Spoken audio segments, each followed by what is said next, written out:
In ancient legends passed down through millennia, the healing spirit is revered as a mythical creature, possessing the power to regenerate all living things and bringing forth brilliant miracles like the twinkling stars in the night sky. Her magnificent beauty, like that of a full moon and a power beyond imagination, led humanity to respectfully worship her as an immortal deity. However, in the silent night, a mysterious whisper echoed, carrying the burning desire and fierce hope of a legendary dragon yearning to save its precious companion. With such a legendary reputation, could the healing spirit save Carlos the dragon's beloved pet? It gently bowed its head, its long, shimmering horn lightly touching the brilliant magic circle which radiated a light like 1,000 stars igniting against the cold stone floor. In a deep, warm voice mixed with unwavering faith, the dragon whispered, "O benevolent spirit creator, the great master of time summons you. Appear." A hopeful smile spread across its sparkling, scaled face, reflecting the shimmering light like precious gems in the cave. Without hesitation, the dragon continued, its voice filled with determination. "If you lend me your power, I will pay you a worthy price. Now answer my call at once." The magic circle at its feet erupted in a blinding light like a sacred flame burning away the encroaching darkness. From the center of the magic circle, a young man appeared, his body still tightly wrapped in a blanket. His eyes dazed as if just pulled from a deep dream, not yet understanding what was happening. The dragon was stunned, its colossal body frozen in place, its eyes filled with doubt as if it couldn't believe what was before it. The young man, Kim Ojin, was just as bewildered, his heart pounding as if it would burst from his chest in astonishment. The dragon, though disappointed, tried to remain calm and observed him with a sharp gaze. "Is this the face that surpasses all human standards of beauty?" It mumbled, its voice full of disbelief as if considering something incredible. But it quickly dismissed the stray thought. "Focus on what's essential, forget the looks. What's important is your power. Healing spirit, lend me your abilities." Still not understanding what was happening, Kim Ojin looked around the cold cave and mumbled in a trembling voice, "Did I finally die?" Kim Ojin, 32 years old, was a veterinarian whose journey had been arduous and full of struggles, having gone through 2 years of pre-vet and 4 grueling years of veterinary school to pursue his dream. In class, he was once yelled at by a professor for dozing off. "Hey, student, wake up! Do you want to be a farmer spreading manure everywhere?" After getting his license, he worked for 3 years for a meager salary, always struggling to survive in a harsh, unforgiving life. Requests like, "I can't afford to keep it anymore, can you take care of it for me?" were not uncommon, but he always replied in a weary voice, "Sir, this isn't an animal shelter." Eventually, he opened his own veterinary clinic, but it was nothing like the dream he had cherished. A neighbor sighed, "Doctor, the sign light is out again. This time, the character for your last name isn't lighting up. You should buy a new one." Day after day, the clinic was empty, and Kim Ojin lay in bed hungry and cursing his cruel fate. The rent and loan interest piled up like an invisible rope, tightening around him, making him consider death to escape the burden. Suddenly, a deafening noise from the neighbor's apartment rang out, shattering the silence of his small room. Kim Ojin grumbled, "Is that guy downstairs playing the guitar again?" He thought he was about to start a fight, but in that very moment, he was pulled into another world. Sitting up, he wondered in confusion. Did I die of a heart attack in my sleep? Dying in your sleep wouldn't be so bad. He looked around, his heart pounding. This must be hell. Before him was a freezing cave, a giant talking dragon larger than an elephant, and a mountain of glittering gold and silver that ignited a flame of greed within him. The summoning circle beneath his feet glowed brightly, like a ritual to summon a demon from the void. He thought about how he had died without paying off his debts, and his mind spun as if caught in a whirlwind. Looking up at the dragon, he asked in a trembling voice, "What is to become of me?" The dragon roared impatiently, "You must treat my pet at once." Kim Ojin stared blankly, his thoughts drifting. "I still have to work as a vet even after I'm dead, eh? This is definitely hell. The dragon's pet must be a hellhound," Kim Ojin thought with a sense of dejection. The white dragon, after all the effort of the summoning, said with fierce hope, "Heal my precious child." A thick cloud of dust rose as the dragon moved, causing Kim Ojin to cough violently, his eyes stinging. It gently placed a small purple dying creature into his hands. Carlos. Classification: fruit bat, age, unknown, introverted personality. The dragon introduced its eyes shining with the affection of a devoted father. Kim Ojin looked closely, his heart trembling slightly at the sight of the weak creature in his hands. "This is a bat, right?" he asked, his voice full of doubt, as if trying to confirm something strange. The dragon smiled proudly. What do you think? Very cute, isn't he? Kim Ojin froze, not knowing how to respond. His mouth clamped shut as if frozen. Observing the bat, he realized its condition was not good, emaciated, exhausted, its eyes dull as if about to fade. His veterinary instincts kicked in, and he asked seriously, "What is its name? How long have you had it? When did the symptoms start?" The dragon answered honestly, "His name is Carlos. I've only had him for a week. Raising bats is the new trend."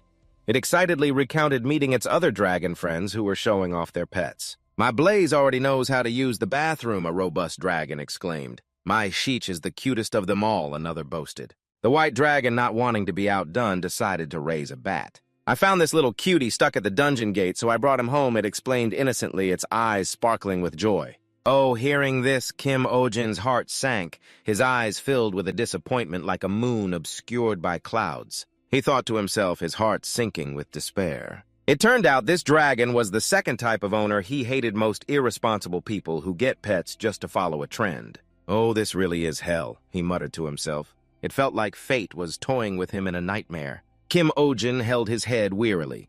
He asked, his voice full of worry but trying to stay calm, "This bat is too thin. How has he been eating lately?" he told himself. "At least this dragon hasn't abandoned Carlos." "I shouldn't be too harsh," the dragon replied with an enthusiasm mixed with a bit of naivety. Not too well. "He doesn't eat much." Then it lifted its chin, its voice a mix of complaint and pride. "Every day I bring fresh prey for him to drink blood from, but he won't even touch it. I guess he has a refined palate just like me." After hearing that, Kim Ojin nearly collapsed. His heart felt like it was being squeezed by a surge of anger. A stream of curses ran through his mind, but he held back, only muttering in a shaky voice, "Damn it, I'm about to lose my mind." The dragon still tilted its head innocently and asked, "What's wrong? Is something the matter?"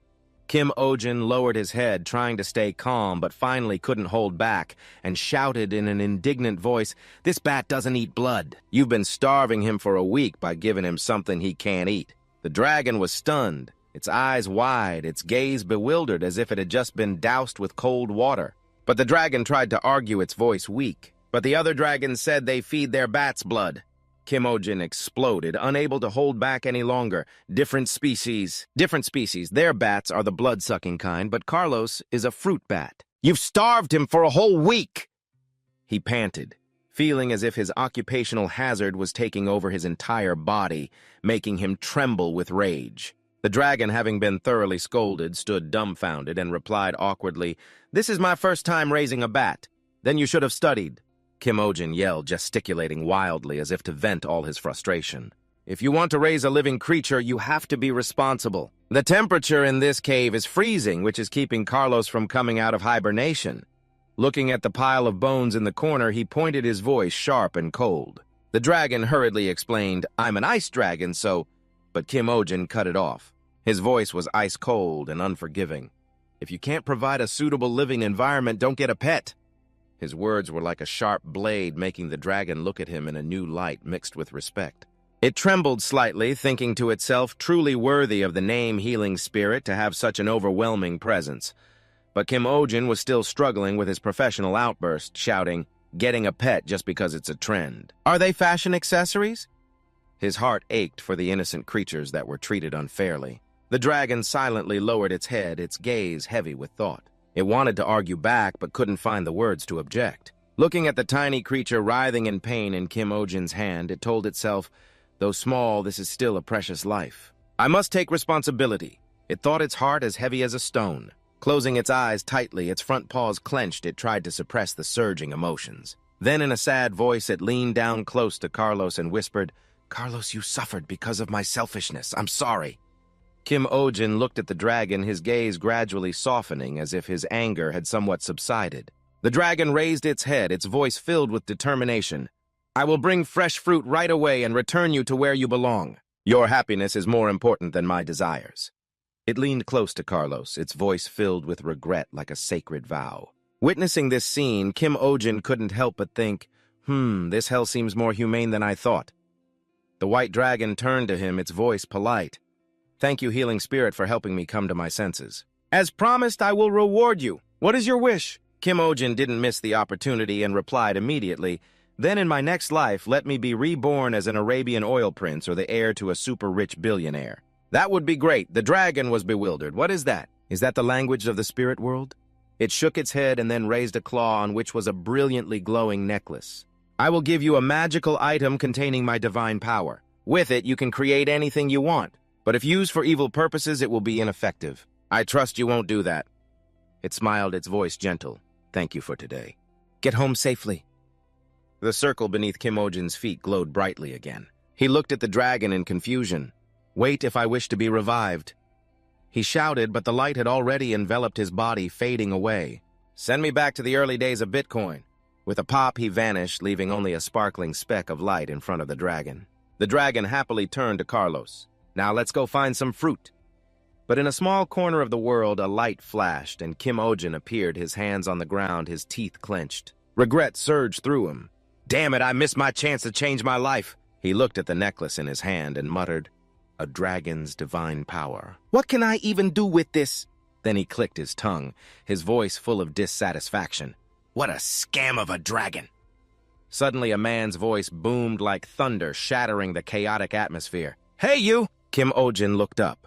His bewildered gaze met a burly man carrying 2 large crates walking aggressively. Are you blocking the whole alley? He yelled, shoving Kim Ojin hard and knocking him to the ground. In sharp pain, he looked around in a daze. Before him was a bustling market with people in ancient-style clothing busily buying and selling. The noise was like crashing waves. Someone ran past, bumping hard into his shoulder and startling him. His heart pounded. Did someone really just bump into me? Am I reborn or have I possessed someone's body? He thought to himself, his mind spinning as if caught in a whirlwind. A salesgirl standing behind a vibrant fruit stall waved and called out to him, Hey, handsome, buy some fruit, it's as sweet as honey. Kim Ojin, still bewildered, asked, Where is this? The girl looked at him with surprise and curiosity.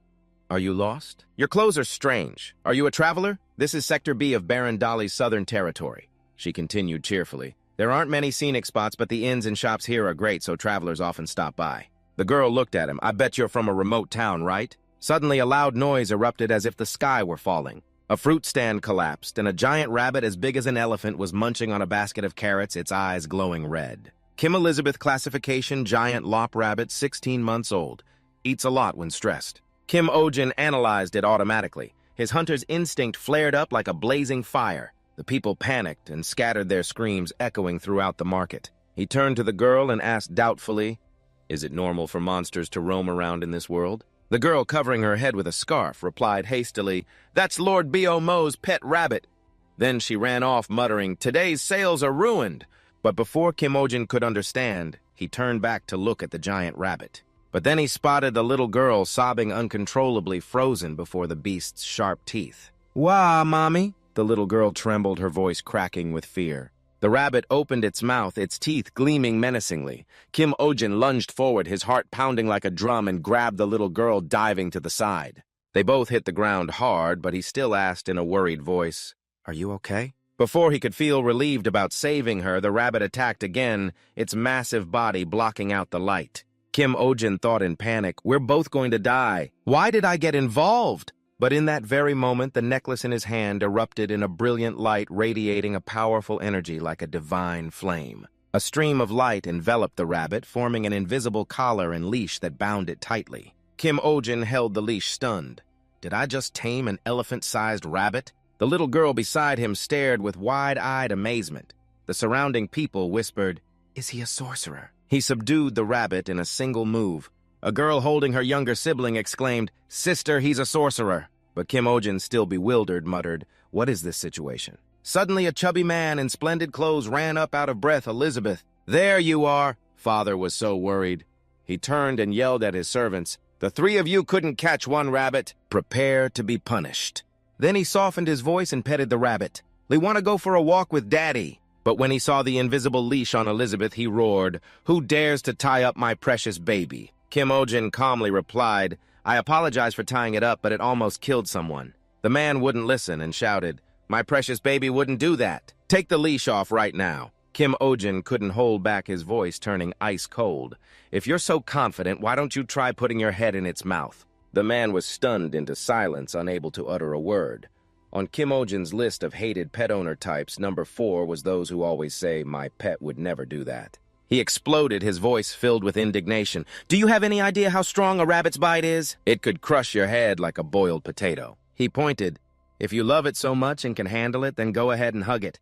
The surrounding people, especially the two sisters, were excited, keep scolding him. Despite his anger, Kim Ojin tried to remain calm, observing Elizabeth with a professional eye. He noticed the wound on its paw and his voice lowered. "This is a lop-eared rabbit. Domesticated rabbits shouldn't be walked in crowded places. They are territorial and get stressed easily." He asked if it had been pulling out its fur or showing any other unusual behavior. The man hesitated. "Well, it has been pulling out a lot of fur lately." Kim Ojin nodded. "That's a sign of stress. If this continues, it could get seriously ill or even die prematurely." The man was horrified. "Elizabeth, die!" Kim Ojin, despite his dislike for the man, still advised him in a serious tone. "Stop taking it for walks." "Rabbits are very sensitive," the man asked, "but how will it get exercise?" Kim Ojin said bluntly, "At home is better than here." "And why is it this big?" He continued enthusiastically, "Love alone isn't enough. You have to raise them properly with understanding and care." The man's voice softened, moved. "You truly love rabbits. Everyone always makes fun of me saying that only noble ladies raise rabbits." Kim Ojin was surprised. "Noble ladies raise things this big?" His eyes lit up as he asked, "Do you work with rabbits?" Kim Ojin nodded, something like that. The man clapped his hands and ordered his butler to bring something. A bag of money was brought over. "Please take this. I hope you will check on Elizabeth's health from time to time." He ran over to hug the rabbit, whispering, "Daddy's sorry, Elizabeth. Let's go home, eat well, and rest." Kim Ojin held the bag, breaking out in a cold sweat and muttering, "I don't plan on staying here long." The people rushed forward, cheering, "Amazing sorcerer! You stood up to the Lord!" The salesgirl gave a radiant smile, her eyes sparkling like sunlight through the trees. "Thanks to you, we can do business in peace. Is there anything you want? I'll give you a discount." Kim Ojin scratched his head awkwardly, his voice a bit hesitant. "I just arrived, I don't have any money." The people around him pointed at the cloth bag in his hand and laughed loudly. "The Lord just gave you a whole pile of gold coins." Kim Ojin opened the bag, his eyes shining as if he had found a treasure. He bit one of the coins and then exclaimed, "Is this real gold?" A poor girl standing nearby said in an admiring tone, "Those are gold coins. They're valuable in any world." Kim Ojin was in a daze, his heart pounding like a drum, his mind reeling with grand ideas. "If I take this amount home, how many buildings could I build?" He thought, his excitement blazing like a fire. A startup idea flashed in his mind, and he excitedly told himself, "That's it. I'll open a second branch here, the Kim Ojin Veterinary Clinic Otherworld branch." With this money, he could pay off the old clinic's debt and open a new, more splendid facility than ever before. In the warm room, the flickering light from the candles danced on the ancient stone walls, creating an atmosphere that was both mysterious and solemn. A group of people entered, their heads covered by cloaks, their faces hidden behind thin fabric like silent ghosts. Kim Ojin bowed his head in greeting, his deep voice tinged with fatigue but full of gratitude. "Thank you all for making the long journey here." He glanced around, realizing that everyone who needed to be there had gathered with not a single person missing. The guests removed their cloaks, their eyes sparkling with curiosity and anticipation, fixed on him as if awaiting a miracle. Kim Ojin stood straight, his eyes gleaming with a cold sharpness like a general before a battle. "I hope one of you will be chosen," he said, his low but authoritative voice echoing in the silent room. In a corner of the room, a man and a woman observed discreetly, their gazes cautious yet attentive. "Now let's begin," he declared, lowering his face. The shadows obscured part of his face, creating a dangerously mysterious look. With a slight smirk, he muttered, "A game of life and death." This was the staff interview for the Kim Ojin Veterinary Clinic, an unforgiving challenge. He recalled the previous day, his heart still giddy as he remembered the chubby nobleman with a generous smile. Patting his shoulder, the man asked, "Planning to open a clinic, need anything? A house, money, or land?" Thanks to the man's generosity, the opening of the Kim Ojin Veterinary Clinic's second branch went smoother than expected. The man even gave him a large house, causing a stunned Kim Ojin to silently exclaim, "Just as I thought. Connections are the most important thing in life." He laughed loudly, his heart overflowing with emotion. "I think I love that man." Still, the decor in the shop made him grimace slightly, muttering, "This place is full of stuff for rabbits." He swept and dusted, but then shrugged, telling himself, "Who cares? It was free after all." After getting the shop, Kim Ojin started to dream big, his eyes sparkling with ambition. Now I have to expand the business, he said, but he was still worried. I don't know much about this world, especially about dragons. I have to find him to get back home. He thought bitterly. He promised to take me home, yet he threw me into this godforsaken place. Afterward, Kim Ojin posted a recruitment notice on the wall. The careful handwriting read, Kim Veterinary Clinic is hiring. Requirements: knowledge of animal treatment, good health, and a friendly demeanor with customers. Salary to be negotiated. He needed a multitasker who could work as a technician and also help him learn about this strange new world. The interviews for the Kim Ojin Veterinary Clinic officially began. Surprisingly, people still showed up to apply. He sat up straight, his voice calm. All right, let's start from the right. Please introduce yourself. A man with short hair wearing a blue shirt stood up looking nervous. His voice trembled slightly. I am Thomas, the second son in a family with 3 boys and 2 girls. My father is strict and my mother is gentle, so I've developed an upright character and a good physique. Kim Ojin glanced at him disapprovingly, thinking, no personality too traditional doesn't stand out. He made a mental note as disappointment began to set in. Yes, next.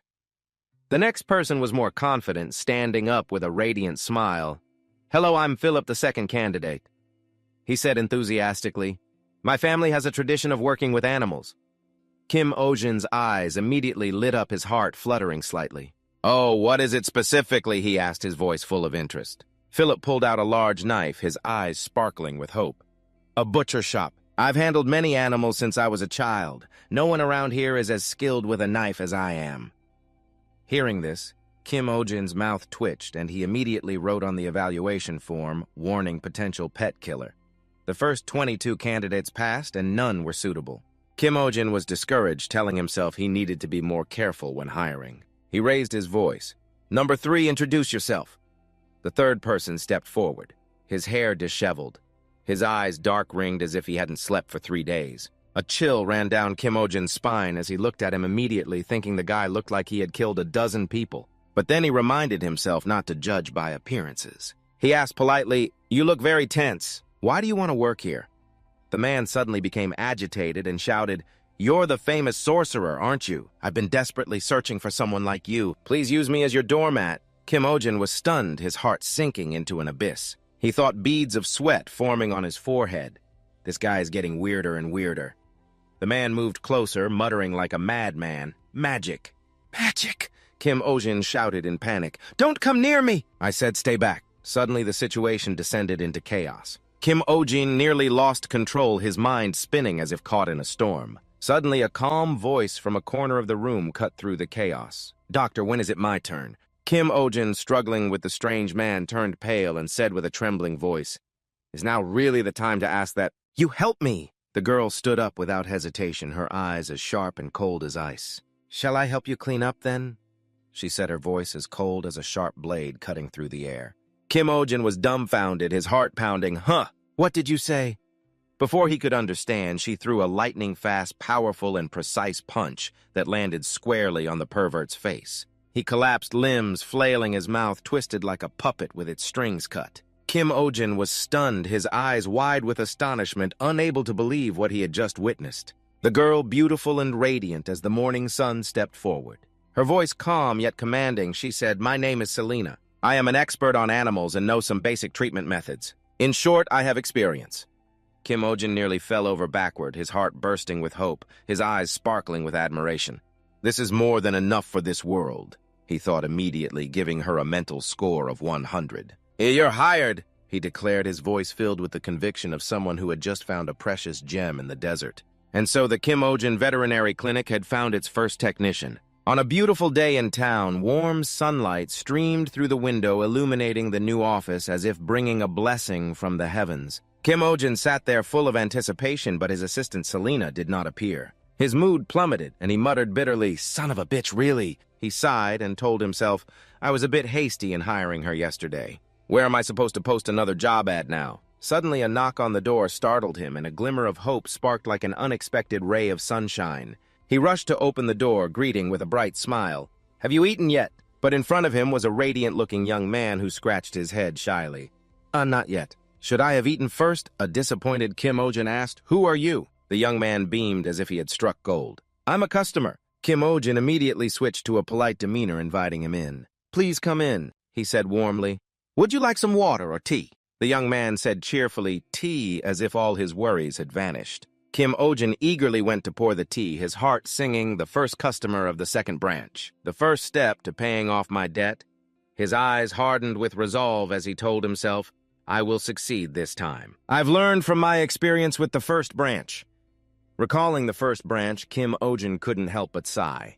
Once he was treating a dog whose injury had healed, but tartar was starting to build up. He advised the owner to brush its teeth regularly. The owner grumbled, brushing its teeth is such a hassle.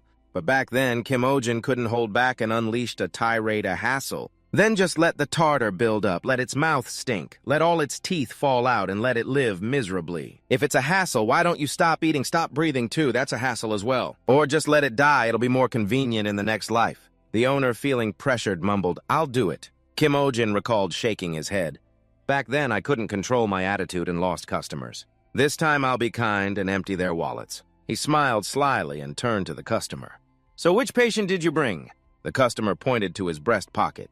"Here, Bojack. A cute salamander, right?" Kim Ojin looked at the small, bright red salamander and thought to himself, "After that giant rabbit, I thought all the animals here were monstrous. Thank goodness it's probably just a normal salamander." He maintained a professional smile.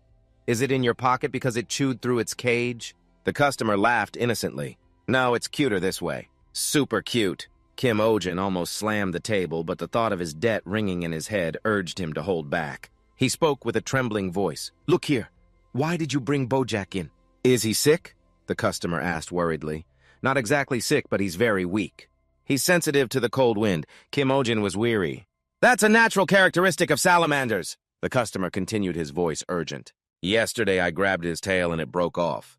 Kim Ojin clenched his fists, trying not to explode. "That's also normal for salamanders. Don't grab his tail," he warned. The customer didn't care. "Anyway, just make him healthier, okay?" Kim Ojin thought bitterly. Asterisk. The pet isn't the problem, the owner is. "He looks just like a white dragon," he said gently. "Hand him over so I can examine him." Holding Bojack, he gently pressed its belly and felt something unusual. Huh. His eyes widened. Bojack was having trouble shedding. The customer scratched his head. "What's shedding?" Kim Ojin warned. "Hey, be careful when you touch him." Suddenly, Bojack became a bit aggressive. "He's a street tough." Suddenly, Bojack's cheeks puffed out and its body began to tremble. Kim Ojin was bewildered. "What's wrong?" Its mouth swelled up as if it contained something dangerous. Kim Ojin's eyes bulged. "What's happening?" Bojack opened its mouth and spat out a small fireball. Selena, the new employee, suddenly appeared. Quick as a flash, she pulled Kim Ojin aside. He was thrown slamming painfully into the wall. "The fireball luckily missed everyone," Selena said coolly. "You were almost incinerated by a fire salamander. It's only my first day and I nearly lost my boss." Kim Ojin whispered in pain, "Being incinerated would have been better than this." He regained his composure, his voice patient. "Bojack, a fire salamander, age unknown, spits fire when threatened. We can't examine him barehanded." The customer, captivated by Selena's cool demeanor, exclaimed, "Wow, you're so beautiful." Kim Ojin, getting a headache, asked, "Do we have any fireproof armor?" Selena turned to the customer, her voice cold. "Where did you get this fire salamander?" The customer replied cheerfully, "I found him on the mountain out there. It was love at first sight, so I brought him home." The customer hugged Bojack tightly, his eyes bewildered, and turned to Selena, asking with a trembling voice, "Gentha?" Selena, as calm as a still lake, replied, "No. But capturing a fire salamander is illegal. They are too wild to be kept as pets, and their population is declining due to illegal poaching." The customer's face paled, his voice cracking, "I can't keep him." Selena reassured him, her gaze gentle yet firm. "Don't worry. If we say we're keeping him for treatment, they'll look the other way.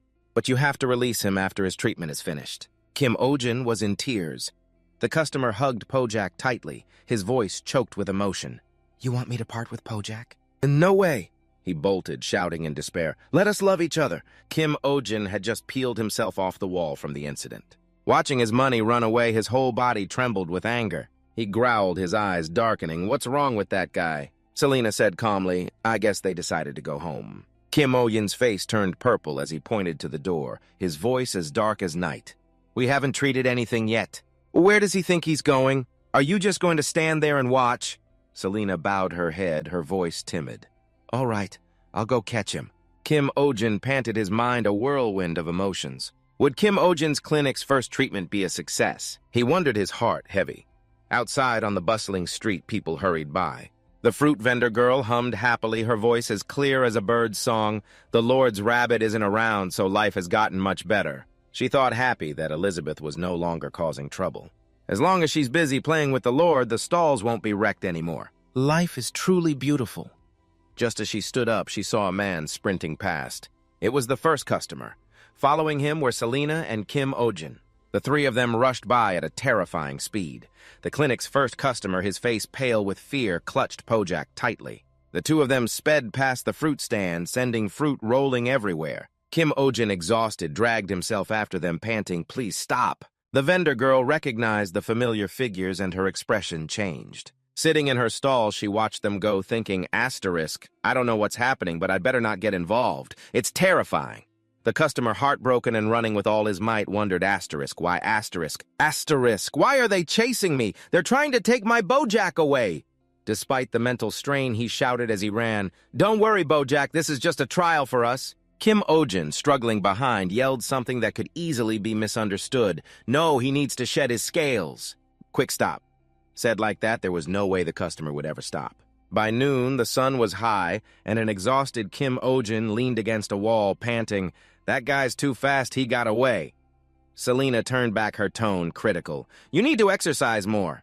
Then she asked curiously, "By the way, Ojin, that fire salamander, has it really not shed yet?" Kim Ojin replied wearily, "Yes, and what's more, there are already 2 to 3 layers of scales built up, so they need to be removed quickly." This was clearly important information. With her deep love for animals, Selena frowned, her eyes determined. "Then we definitely need to hurry." Kim Ojin asked, puzzled, "What do you mean?" Selena explained in a serious tone, "If a fire salamander can't shed fire, builds up inside its body. And when the amount of fire reaches an unbearable level, it will go on a terrifying rampage." She continued, "A rampaging fire salamander is extremely dangerous. It could level this entire area, not just affect its owner." Kim Ojin's hair stood on end, his mind reeling. "Pets here are different from my world." He took a deep breath. He must be somewhere around here.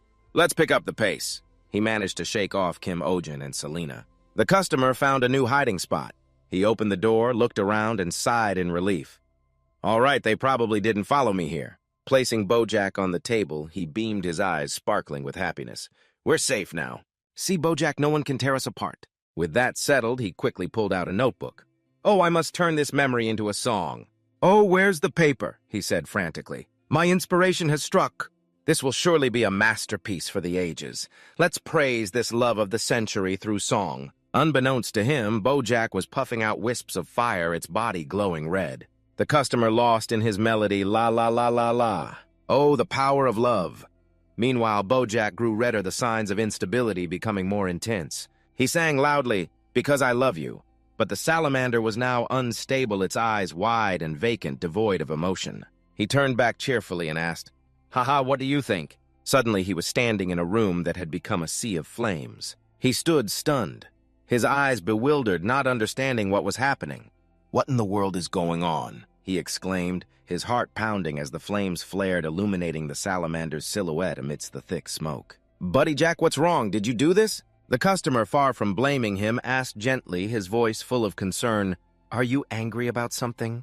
"But even so, how could you suddenly shoot fire like this?" He reached out to touch Jack, filled with worry. He said urgently, "It's dangerous, let's get out of here." But Bojack saw his hand as a threat and puffed out more fire, its body glowing red. Seeing the dangerous sign, the customer tried to stop him. "Hey, stop!" But now Bojack opened its mouth wide and a brilliant energy radiated from it. The dazzling light illuminated his shocked face. "Asterisk, no, he wouldn't spit fire at me, asterisk," he thought. But a giant fireball was already gathering in the salamander's mouth. The terrifying energy made the air tremble. He still tried to believe, "We're family." Suddenly, Selena rushed in, grabbing the customer and pulling him out of harm's way. He still reached for Bojack, his voice cracking. Without hesitation, Kim Ojin rushed forward and carefully grabbed the salamander. Held tightly, Bojack couldn't resist, but the heat from its small body forced Kim Ojin to endure the pain. He turned to Selena and asked innocently, "Miss Selena, does going on a rampage mean attacking people?" Fire was now spreading throughout the room, filling it with thick smoke. Selena, still holding the customer tightly, replied, "It seems he has completely lost consciousness. If we leave him like this, he'll spit out an even bigger flame." "Hurry and calm him down," Selena urged Kim Ojin. Facing a deadly threat, he wondered, stay calm in this situation? But before he could think further, Pojak spewed a violent, swirling torrent of fire like a hurricane. The necklace that the white dragon had given him suddenly glowed brightly. "I need something to put out the fire," he thought, and instantly the necklace transformed into a fire extinguisher. Kim Ojin's eyes widened and his mouth dropped open in astonishment. "Huh?" Without hesitation, he sprayed the foam directly at Pojak. White foam covered Pojak's face, making it look like it was snowing. Its innocent eyes looked at him reproachfully. In response to that gaze, Kim Ojin kept spraying as if to vent all his frustration. When he was done, he looked at the extinguisher the necklace had summoned and silently acknowledged, "This necklace is quite useful, isn't it?" Although the fire was out, a few scorch marks still smoldered in the corners of the house. The client and Selena witnessed the scene in astonishment. Selena said in a calm voice, "Somehow it's calmed down." She turned to the client. "Are you okay?" The client, who hadn't yet regained his composure, mumbled, "Gone berserk." Then he sat up, heaved a sigh of relief, his eyes lighting up as he realized the reason. That's right. If it weren't for that, Pojak would have never attacked. This is what happens when he can't shed his scales. "That's right. I'm so glad I've realized it now. Now I can take better care of him." Hearing these words, Kim Ojin turned to the client with a look full of disbelief. "Is he for real?" he asked bluntly, his voice annoyed. "After all that's happened, is that all you have to say?" Despite being attacked by his pet, the client's love for Pojak remained unshaken. "Oh, don't worry, my feelings for Pojak haven't changed. We can rebuild the house, and even if it burns down again, I'll be fine." Kim Ojin couldn't take it anymore and exploded. "If this continues, the neighbors' houses will burn down too, and someone could get hurt." The client looked guilty and mumbled, "That's why from now on, I'll definitely take care of him."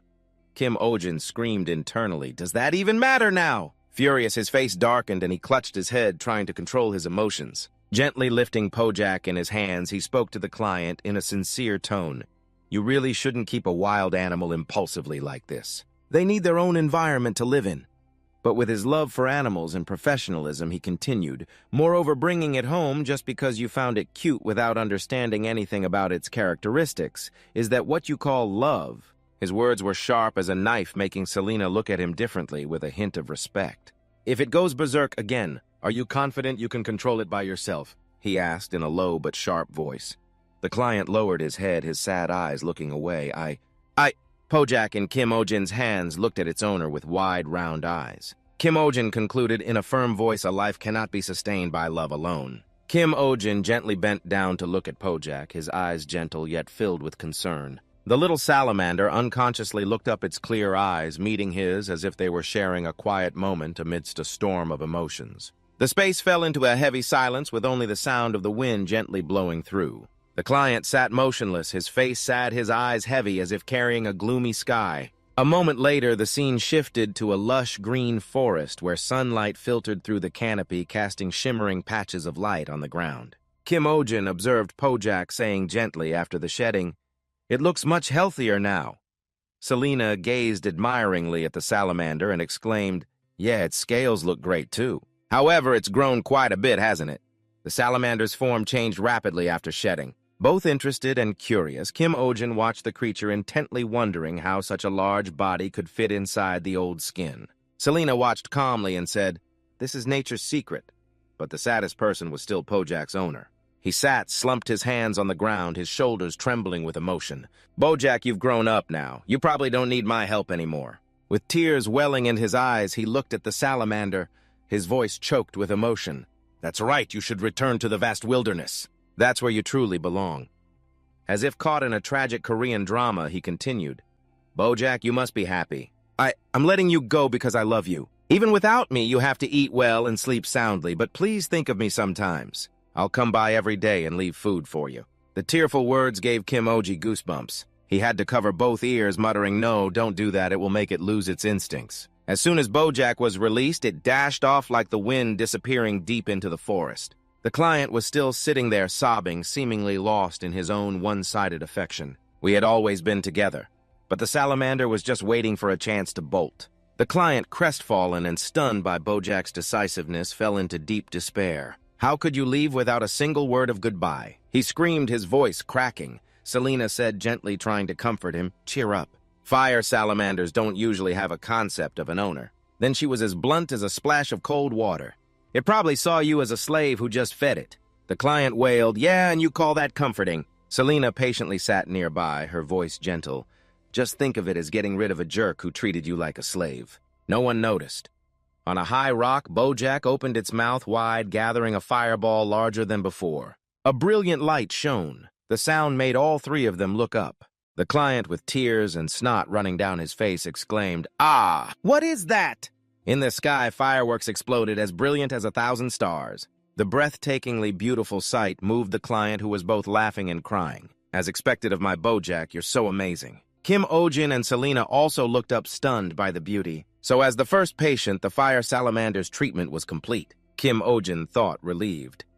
The scene shifted back to the bustling town, where people were engrossed in the melody of a young man playing an instrument. That was Rosa, a mage and poet who had once defeated the Lord's rabbit and inspired poetic fervor. In the square, Rosa performed with a choir that shone like starlight, his resonant voice ringing out. He loves animals like a spirit from a fairy tale.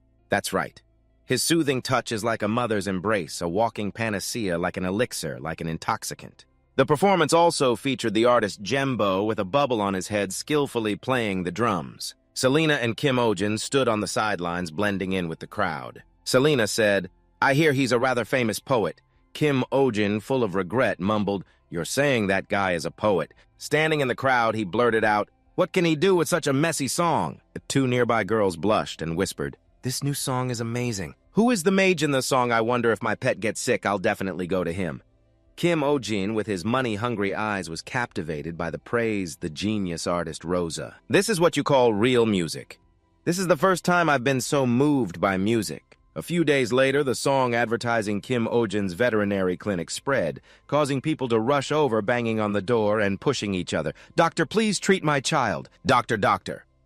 Kim Ojin and Selena sat inside, but no one went to open the door, their minds troubled by the chaos. Selena looked outside, her gaze sweeping over the noisy crowd, and whispered, "So the vet clinic has experienced an unexpected boom." Even the birds flying past the house felt deafening to him. In front of the door, people formed a long line, eagerly waiting for Kim Ojin to open. His face was haggard, as if he had just come back from the dead, with dark circles under his eyes from exhaustion.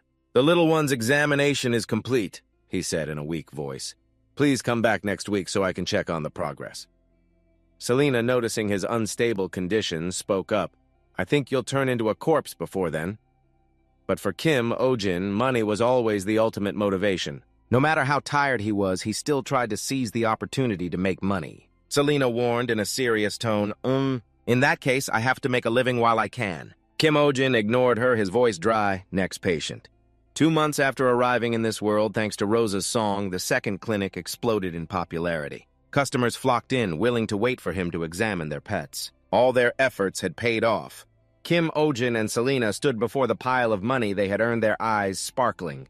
"This is our income for today," he declared, his voice tinged with pride. Suddenly, a voice called out, "Excuse me, are you still open?" Selena replied, "We're closed." But Kim Ojin, who had lost money on customers in the early days, now changed his attitude and put on a professional smile. "Yes, please come in." Money really does solve everything. As he treated the patients, he gradually learned more about this strange world. 2 clients waiting for their pets to be seen were chatting animatedly. "Wow, it's great to see you. What brings you here today?" One of them replied, "She's been a bit off her food lately." They laughed. Even here, dogs and cats were humanity's best friends. These people were knowledgeable and loved their pets. "It needs to be at least 50 centimeters longer," one person said. The other nodded. "The eye on my cat's back is red." It was just that the species here were a little different. Kim Ojin was working at full capacity. Tired, he stretched, rubbed his neck, and slumped into his chair, muttering, "I'm so exhausted." Selena, working just as hard, reminded him next up is the last one. Hearing that he was almost done, he perked up. "That's great. What kind of animal is it?" Selena replied, "It's a Chew-Q. They used to be hunting dogs, but recently they've become quite popular as pets. However, because they're quite aggressive with everyone except their owner, the abandonment rate is also said to be very high." Kim Ojin looked up, his smile fading as he whispered, "I wish people who get pets just for a trend would end up the same way." Selena continued seriously, I heard that when they grow up, they can be as tall as a person's upper body. Their claws and teeth are sharp enough to tear through the hide of a wild boar. You'd better be careful. The warning sent a shiver down his spine as he thought to himself, that sounds like an extremely ferocious dog breed. A moment later, a client walked in. The dog, described as ferocious, came out like a small ball of fluff. Go, go, go, go, a cheerful bark rang out. A 2-month-old puppy, completely loyal. Selena spoke up. I heard it's only 3 months old. The owner quickly said, I forgot to mention this. He's been limping since yesterday. Doctor, do you think he's injured somewhere? Kim Ojin, still bewildered, carefully lifted the small puppy. Let me see. After a brief examination, he thought the joints of a 3-month-old animal should be stable by now. Holding the tiny paw, he discovered a small thorn stuck in it. The puppy's leg trembled in pain. With a swift movement, he used tweezers to pull the thorn out. There was a thorn in his paw. He should be fine now. Let me just bandage it up a bit. The puppy yelped after being treated, then brightened up like a blooming flower, rolling around and barking joyfully. Kim Ojin watched it, thinking to himself, it looks like a ball of yarn. Its cuteness made him smile and his mood lightened. Selena, standing above, noticed the change. You look very happy. Kim Ojin, slumped over the table, looked up. Huh. Selena continued. Do you find that little puppy very cute? Or is it because the last job is finally over? Still in his tired posture, he asked, why are you so curious about that? Selena smiled and said, really? It's strange to see you happy for reasons other than money. Kim Ojin clicked his tongue, his tired eyes glancing at Selena. You really leave me speechless. He turned to look at the crowd of people outside, his heart heavy. It's just that no patients were seriously injured today. He mumbled, his voice low and sad. But as a veterinarian, the hardest part is constantly seeing sick animals. The more I care for them, the more it hurts, so I have to suppress my emotions and be more rational. Remembering the time a client came to pick up Min Mong Kim Ojin, couldn't keep his cool, and said bluntly to the owner, Ah, so you're the owner who abandoned their sick pet for a month to go on vacation. Hello, you must have had a lot of fun, right? From then on, he began to be harsh with people who were irresponsible with their pets. The memory made him feel down. He stared for a moment, then stood up with a sigh. Sigh, all right. We're about to close, so let's start cleaning up. Then Selena noticed the sky had turned the color of sunset, the orange-yellow light fading. Kim Ojin tiredly dragged himself to the window, turned back, and replied, Anyway, we had a lot of customers today. If you want to leave early, hurry up and give me a hand. But just as he finished speaking, a man with a bowed head appeared outside the window. His face looked like a ghost in the twilight, making his heart clench. Mr. Kim Ojin, please save me. The man cried out, his voice desperate. Selena held a broom at the ready, her eyes wary. Kim Ojin's voice was light but tinged with humor. Miss Selena, do you know how to perform an exorcism? The man didn't wait for an invitation, opening the window himself and rushing in. Mr. Kim Ojin. Mr. Kim Ojin, startled as if he had encountered a zombie, he screamed. Ah! Ha! It broke in. Suddenly, the man grabbed him and pulled him outside, dragging him away from the clinic. Selena stood inside, stunned, watching her boss being dragged away, unable to react in time. As darkness fell, the man pulled Kim Ojin into a forest where the shadows of the trees obscured the crescent moon. He knelt before him, who was exhausted after more than 10 hours of work. Oh, my Mr. Kim Ojin, I'm sorry, I'm so very sorry. I didn't think you were so weak. You couldn't even cross this hill. Kim Ojin lay face down, struggling to get the words out. Shut up. This exhausted body needs rest urgently. He forced himself to stand up, his voice annoyed. No, but who are you? You don't look like the ghost at all. Ah, as if suddenly remembering, the man pointed to himself and introduced himself politely. I forgot to introduce myself. I am Swai, the Grand Steward of this territory. There's a reason I brought you here. He prostrated himself on the ground, his voice urgent. Mr. Kim Ojin, I heard you helped calm the Lord's rabbit. So could you please help me catch a stray dog? The request left Kim Ojin bewildered. Huh. Selena, who had caught up at some point, explained from behind, We're not an animal rescue society? Kim Ojin nodded. That's right, I'm a veterinarian, not an animal catcher. But Swai remained persistent. You are our only hope because we really don't have much time left. Kim Ojin glanced at Selena, wondering when she had gotten there. Selena listened curiously as Swai continued, his voice heavy. 2 months ago, that thing took up residence in the middle of the mountain. Swai's face was filled with sorrow. Unfortunately, that is right where our cable line passes through. We tried to catch it, but the creature is too fast, and now construction is set to begin the day after tomorrow. Kim Ojin asked uncertainly. And if we can't catch it? Swai looked directly at the two of them and replied, they will send the army. At the point when rescue becomes impossible, it will be killed on the spot. The words made Kim Ojin's veterinarian heart tremble. Swai looked up at the sky, his eyes sparkling with hope. We really don't have any time left. Please. He bowed his head, pleading, help us. It was an ironic situation that put them both in a difficult position. Kim Ojin pursed his lips, thinking for a long moment before scratching his head. Where is the dog now? He nodded, his voice reluctant. I'm a veterinarian. I've never tried to catch an animal, so I at least need to see the dog first. Yes.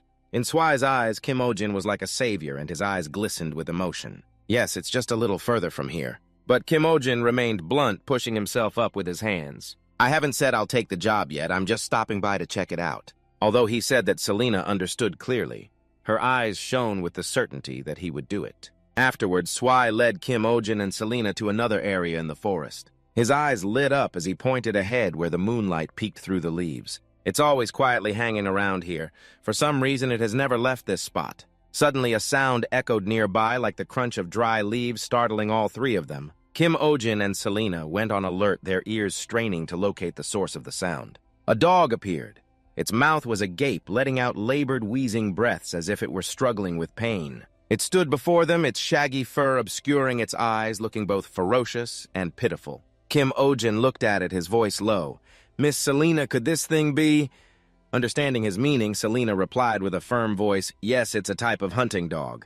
In front of them was a lion dog. The thick fur on its head hung down, nearly covering its eyes. It bared its teeth as if smiling, but it was ready to bite at any moment. Then Selena repeated in a warning tone, I told you, remember? Because they're trendy, many people get them, and many also get abandoned. Kim Ojin noticed the old-time worn collar on Utkil's neck. The three of them faced the lion dog as it began to lose control. Its wild eyes looked ready to attack. He thought with sorrow, he said this dog has been here for 2 months. Looking at its condition, it probably hasn't had a proper meal in a long time. Suddenly, a cry echoed from a distance. Kim Ojin and the others looked up, wondering, what's that sound? Is it a monster? Startled, he accidentally stomped hard on the ground. The dog Utkil was provoked, thinking it was being attacked, and growled fiercely before charging. Its fur matted from days of neglect, it pounced on the three of them. Selena reacted in a flash, flying over to grab Kim Ojin and White and pulling them back. It's dangerous! She held them tightly and ran. Kim Ojin shouted, turning your back and running from a fierce dog is the worst thing we can do, Selena asked, bewildered. Then what should we do? Just wait for it to bite us to death. He turned his head, staring wide-eyed at the agitated Utkil. That will just provoke it to chase us. He tried to find a way to distract it, but suddenly Utkil turned to look behind it. The three of them stood frozen, not understanding what it wanted, feeling somewhat relieved. Then Selena put the two of them down, sighing in relief. Why did it stop? Didn't you say this was a hunting dog? Selena mumbled. That's right. It's aggressive and a hunting dog. The strange thing was Utkil didn't attack again. Instead, it turned and ran back to a cave. Kim Ojin exclaimed, it's gone back to its original spot. This is so unpredictable. Selena sighed. Yeah, we can't guess what it's thinking. White, still panting, added, it always chases people like this. That's why many people from the nearby village have been complaining lately. Kim Ojin looked sympathetic. Then an idea struck him, and his eyes lit up. He asked, what kind of complaints? White replied, well, they say there's a dog on the mountain that barks very loudly and sounds dangerous, so they want to catch it. Kim Ojin rubbed his nose thoughtfully and asked, has anyone actually been hurt? White stammered, of course. But then he looked down, lost in thought. No one has complained about that. Kim Ojin turned to Selena. Miss Selena, you said that Utkil is very loyal to her owner, right? She nodded. Absolutely. She's renowned for her loyalty.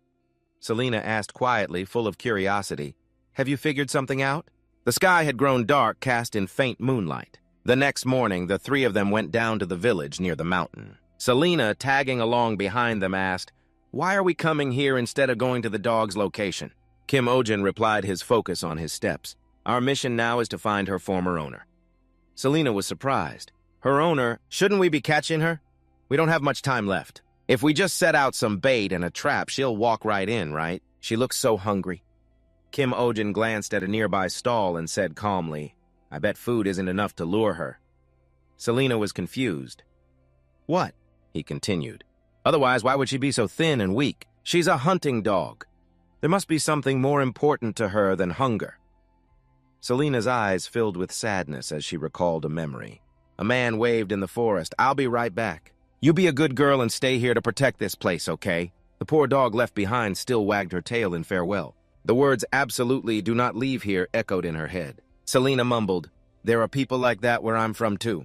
Kim Ojin couldn't hide his anger, his eyes burning like fire. "Scumbags who order their dogs to stay put just so they can abandon them. When we find that guy, we'll punch him and drag him with us. He needs to see how the dog he abandoned has been living." In the market, a group of women were gossiping animatedly. Kim Ojin went around asking people about Utgil. "We'd like to know who the owner of that stray dog is, too. Gabriel's husband is a woodcutter and he can't chop wood because of that dog." He then asked the village children, but they shook their heads. "I don't know. My mom won't let me play on the mountain anymore because of that dog." Even the village elder didn't know.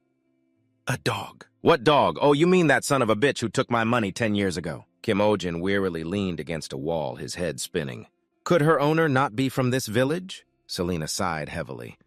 "One thing is clear, everyone hates that stray dog." Kim Ojin lamented helplessly. How can not a single person know? Suddenly a woman with a gentle gaze approached them.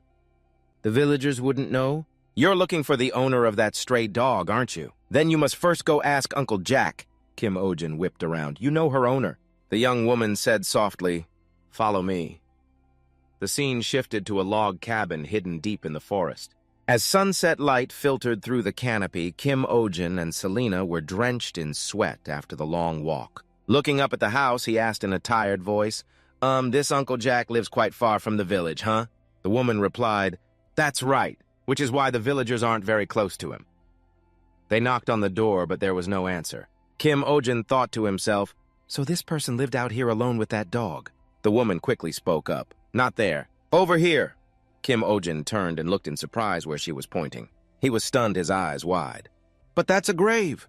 With sad eyes, the young woman said, "He passed away 2 months ago in a landslide. Even though he lived alone, he was a very warm person." Kim Ojin asked curiously. 2 months ago?" The young woman nodded. "Yes. He had no family, so I helped arrange his funeral." In front of the grave, she said respectfully, "People blame the dog's owner, but sadly he didn't abandon his pet. He just couldn't come back for her."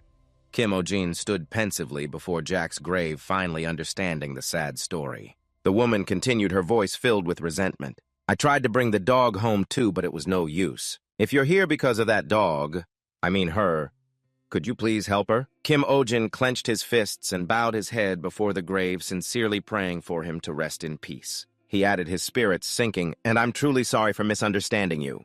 With a determined expression, he declared, "We promise we will rescue your dog no matter what." The sun set, casting a brilliant red glow over the forest. His voice trembling, he said, "Wait." He cowered, his whole body shaking. "Weren't you supposed to arrive tomorrow? You're earlier than I expected." 3 soldiers in neat uniform stood before him. In a cold voice, one said, "Our mission ended early, so we moved up the schedule." White said worriedly, "I see. How about you all rest today and come back tomorrow?" But the lead soldier bluntly drew his gun. "Do we need to drag this out until tomorrow?" But with a cold expression, he continued, "We'll handle it right now. This isn't our first time dealing with wild animals." Looking at Utgil lying sadly at the cave entrance covered in dirt, he added, "Everyone hates that dog anyway. Who's going to complain if we kill it a day early?" Kim Ojin opened the door to Jack's log cabin and stepped inside. The faint scent of herbs filled the air. He thought, was he an herbalist? He said, "We need to get items that carry his scent." Selena noticed some clothes hanging up. "There are some clothes over here." With a heavy heart, Kim Ojin looked at a small photo on the table showing Jack smiling happily beside Utgil. He bit his lip. Damn it, why is life so unfair? Standing behind him, Selena pointed to a paper on the wall. "There's a picture of a mandrake over there." Kim Ojin turned in surprise. "Huh? What did you say?" "A mandrake, I think I've seen one in a movie before." Selena then looked at Kim Ojin curiously. "You've never heard of this plant," she explained in a clear voice. "It's very rare and hard to find, but it's extremely valuable. Any apothecary would dream of possessing one." A glint appeared in Kim Ojin's eyes. As if he had just realized something important, he looked at the portrait of Jack and Utgil happy together and mumbled to himself. By now the sky had likely grown completely dark.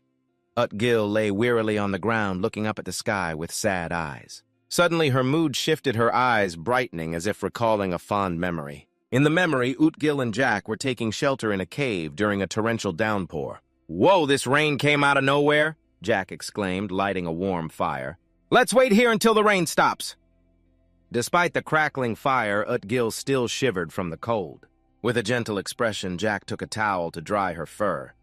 "Good thing I brought this just in case. Stay still, you'll catch a cold if you stay this soaked." Happily, it licked Jack's hand to show its sincere affection, then cheerfully snuggled into his lap to play. "Ha ha, you little rascal!" Jack laughed, his smile as warm as a father doting on his child.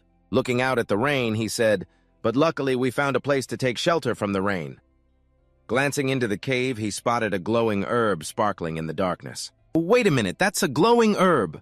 Utq drew closer. After carefully observing the color and shape of its leaves, Jack exclaimed, "This is a mandrake." Oh, he rejoiced. "Good heavens, I never thought I'd see one with my own eyes outside of a book." He said hurriedly, "There's no more time to be surprised. I have to hurry home and get my tools." Understanding the situation, Utq retreated to a corner of the cave to let him work. Jack stood up and said to it, "I'll go by myself, it's okay." He turned back with a bright smile. "I'll be right back, so you wait here, okay?" Utq nodded and barked woof in reply. Jack left his heart filled with happiness.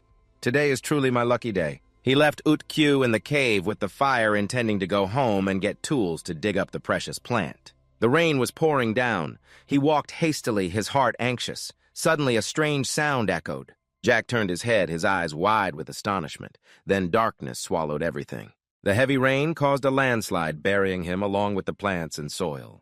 In the cave, the fire slowly died down, leaving only a few half-burnt logs. Utq still sat there, craning its neck, waiting for Jack. It didn't take its eyes off the entrance, just waiting for him to return. A rainbow appeared in the sky. Utq let out a loud cry, but continued to wait patiently. Day after day, it waited in front of the cave entrance. Villagers passing by wondered, "What's that dog doing here? I saw it last week and it's still here." Seeing Utq dirty and gaunt, they speculated, looking like this, it must have been abandoned, right? Two men felt pity, poor thing. "How about we give it something to eat?" But as they approached, Utq became aggressive, growling and scaring them away. "What the heck? Why is it suddenly so aggressive?" "Forget it. It's too dangerous. Let's get out of here quickly," they muttered as they turned away. No wonder its owner abandoned it." Day after day, month after month, Utq didn't let anyone near it or the cave. When the danger was gone, it would return to the cave and then come back to the entrance, its gaze fixed on the distance, waiting for Jack. From morning to night, it ate nothing, only waiting. Now a group of soldiers and Squid appeared. Squid kept making excuses. "There's no need to rush like this. It's getting dark, how about we head back to the barracks?" But the soldiers paid no attention, quickly approaching Utq. It went into guard mode, baring its teeth in a fierce display. They checked, "Did you bring enough tranquilizer darts?" One replied, "I heard it was Utq, so I brought a lot." White, his face pale, pleaded, "Can we really not wait just one more hour? I've actually hired someone to come rescue this dog."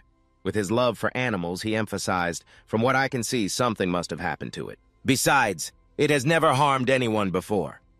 A soldier, gripping his gun tightly, replied to Squid in a cold voice, his eyes as sharp as a knife. "Do you think we came here just to listen to this dog's touching story?" He aimed the barrel of his gun at Utq, his voice devoid of emotion. "True, it might be a sad story like you said. Our mission is to keep the public safe." As if sensing the danger, Utq lowered its head, panting, with its tongue out, its eyes heavy with sadness. At that moment, the soldier's finger was on the trigger, ready to pull it. Suddenly, a hand as fast as lightning grabbed the gun, stopping him. Selena appeared just in time, her gaze resolute. "You're being too hasty. We need to save this stray dog, so please wait a moment." The dark night sky suddenly seemed to brighten in Utq's eyes as a familiar voice echoed. Kim Ojin, wearing Jack's clothes, stepped forward, offering a gentle smile and holding out his hand. "You've been waiting for me for a long time, haven't you? I'm here to take you home." Utq lifted its head, its eyes shining brightly. Its tail wagged faster and more intensely, as if all its sadness had vanished. The long days of desperate waiting had been rewarded. It stretched and barked loudly, woof, woof, woof, licking Kim Ojin's hand with its tongue out before jumping on him, filled with joy, forgetting the cold, stormy days. Kim Ojin, playing the part of the deceased owner, stroked its head with a warm voice. "I'm sorry, I'm not the one you're waiting for." He looked at Utq with loving eyes. "Let's go home." Under the dark night sky, in the middle of a dense forest, a deer darted swiftly through the lush canopy. Its legs trembled as if chased by demons, its fur standing on end. Its ragged breaths tore through the cold air. After running for its life, the deer stopped its small body, trembling with fear. Its wide, round eyes darted around in utter panic. Not far away, a mysterious dark figure lurked behind an ancient tree trunk. Its glowing yellow eyes flashed with a cold and terrifying light, as if wanting to devour everything. Suddenly, a horrifying sound echoed from deep within the forest, causing a flock of crows to panic and soar into the night sky. A mournful cry blended into the silent night. The scene shifts to the next morning at the small clinic of Kim Ojin, a veterinarian famous for his warm heart but occasional fiery temper. The clinic door burst open. A frantic woman rushed in, her voice trembling. "Doctor, please help me. My baby won't move at all." Kim Ojin looked up, frowning slightly, his curious gaze fixed on the animal before him. Before him was a strange creature. It had large, round, sparkling eyes like a panda, but its chubby little body resembled a mouse. It was Bin Bin, a member of the hamster family. Age unknown, characterized by the bing sound it makes whenever it jumps. At that moment, Bin Bin was devouring the pile of food in front of it, showing no signs of weakness as its owner had claimed. Kim Ojin sighed, his voice calm with a hint of sarcasm. "It can't move because it's too fat." The woman hugged Bin Bin tightly, tears streaming down her face, choking out, "You're lying!" "My Bin Bin has been very sick lately. It only eats 7 meals a day. How could it be fat?" Kim Ojin's face darkened, a vein popping on his forehead. He tried to suppress his anger, his voice lowering. "If you don't control its weight, it will develop serious health problems." He wrote a prescription and coldly called for the next patient. The door opened again, and a deep, warm voice called out, "Hello, how have you been?" Kim Ojin looked up, a flicker of recognition in his eyes as he saw Sai, an older man with a calm demeanor. He muttered, "You're—" The memory suddenly came back. Sai had once helped Kim Ojin rescue Mark, a brave dog. After losing its owner, Mark lay listlessly by the gravestone, saddening the entire village. Thanks to Sai's dedicated care, Mark gradually opened up again. Kim Ojin smiled, but curiosity arose. "But what brings you here? Is something wrong with Mark?" Sai shook his head slightly, a mysterious glint in his eyes. "It's not Mark. I'm here because of this." Someone from behind stepped forward, carrying an old wooden crate and placing it on Kim Ojin's desk. When the lid was opened, he was stunned. Inside was a mandrake that looked like a ginseng root, sitting comfortably with its hands on its hips, eyes shut tight as if in a deep sleep. The plant was enclosed in a glass case, making it look both strange and arrogant. Kim Ojin stared wide-eyed. Selena, his intelligent assistant standing behind him, spoke up. "This is a mandrake root." She added, her voice curious. "How strange. Mandrake roots are usually buried deep underground. Why is it sticking out like this?" Sai sighed and continued. "This plant was very difficult to find. It was considered his personal property. When I replanted it, it suddenly popped up and screamed day and night like a cockatoo. Every time I covered it with dirt, it would dig itself out. The villagers couldn't stand it. Many suffered ruptured eardrums from its screams." Then Selena stroked her chin, her eyes sparkling. "I've heard that some mandrakes are very particular about their environment. Perhaps it doesn't like its current location." Sai shrugged helplessly. "It's not so bad when it's sleeping, but when it wakes up, it's a living hell." He pushed the crate toward Kim Ojin, his voice pleading. "Doctor, please take care of this thing for me. I'm begging you." Kim Ojin was startled, flustered. "Huh? I treat animals, not plants." Sai moved closer, his voice grave. "This thing is not a plant, nor is it an animal. It's a monster, a demon." Kim Ojin smirked sarcastically. "If that's the case, why not take it to a church instead of a clinic?" Just then, the mandrake stirred slightly, green veins becoming prominent on its head. Sai panicked and shouted, "Ah, that demon is about to wake up!" The entire group immediately turned and rushed out the door as if chased by a ghost. Sai yelled back, "I'm leaving it with you." Kim Ojin yelled in frustration, "Hey, don't just push the responsibility off like that." As the group disappeared, he clenched his fist and muttered, "I've seen people abandon animals, but at 23 years old, this is the first time I've seen someone abandon a plant." Selena calmly opened the glass case and smiled. "Well, this is actually for the best. The mandrake is a precious medicinal ingredient. Its leaves and stems can save a dying person, and its root can even bring someone back from the dead." Kim Ojin frowned, his voice filled with doubt.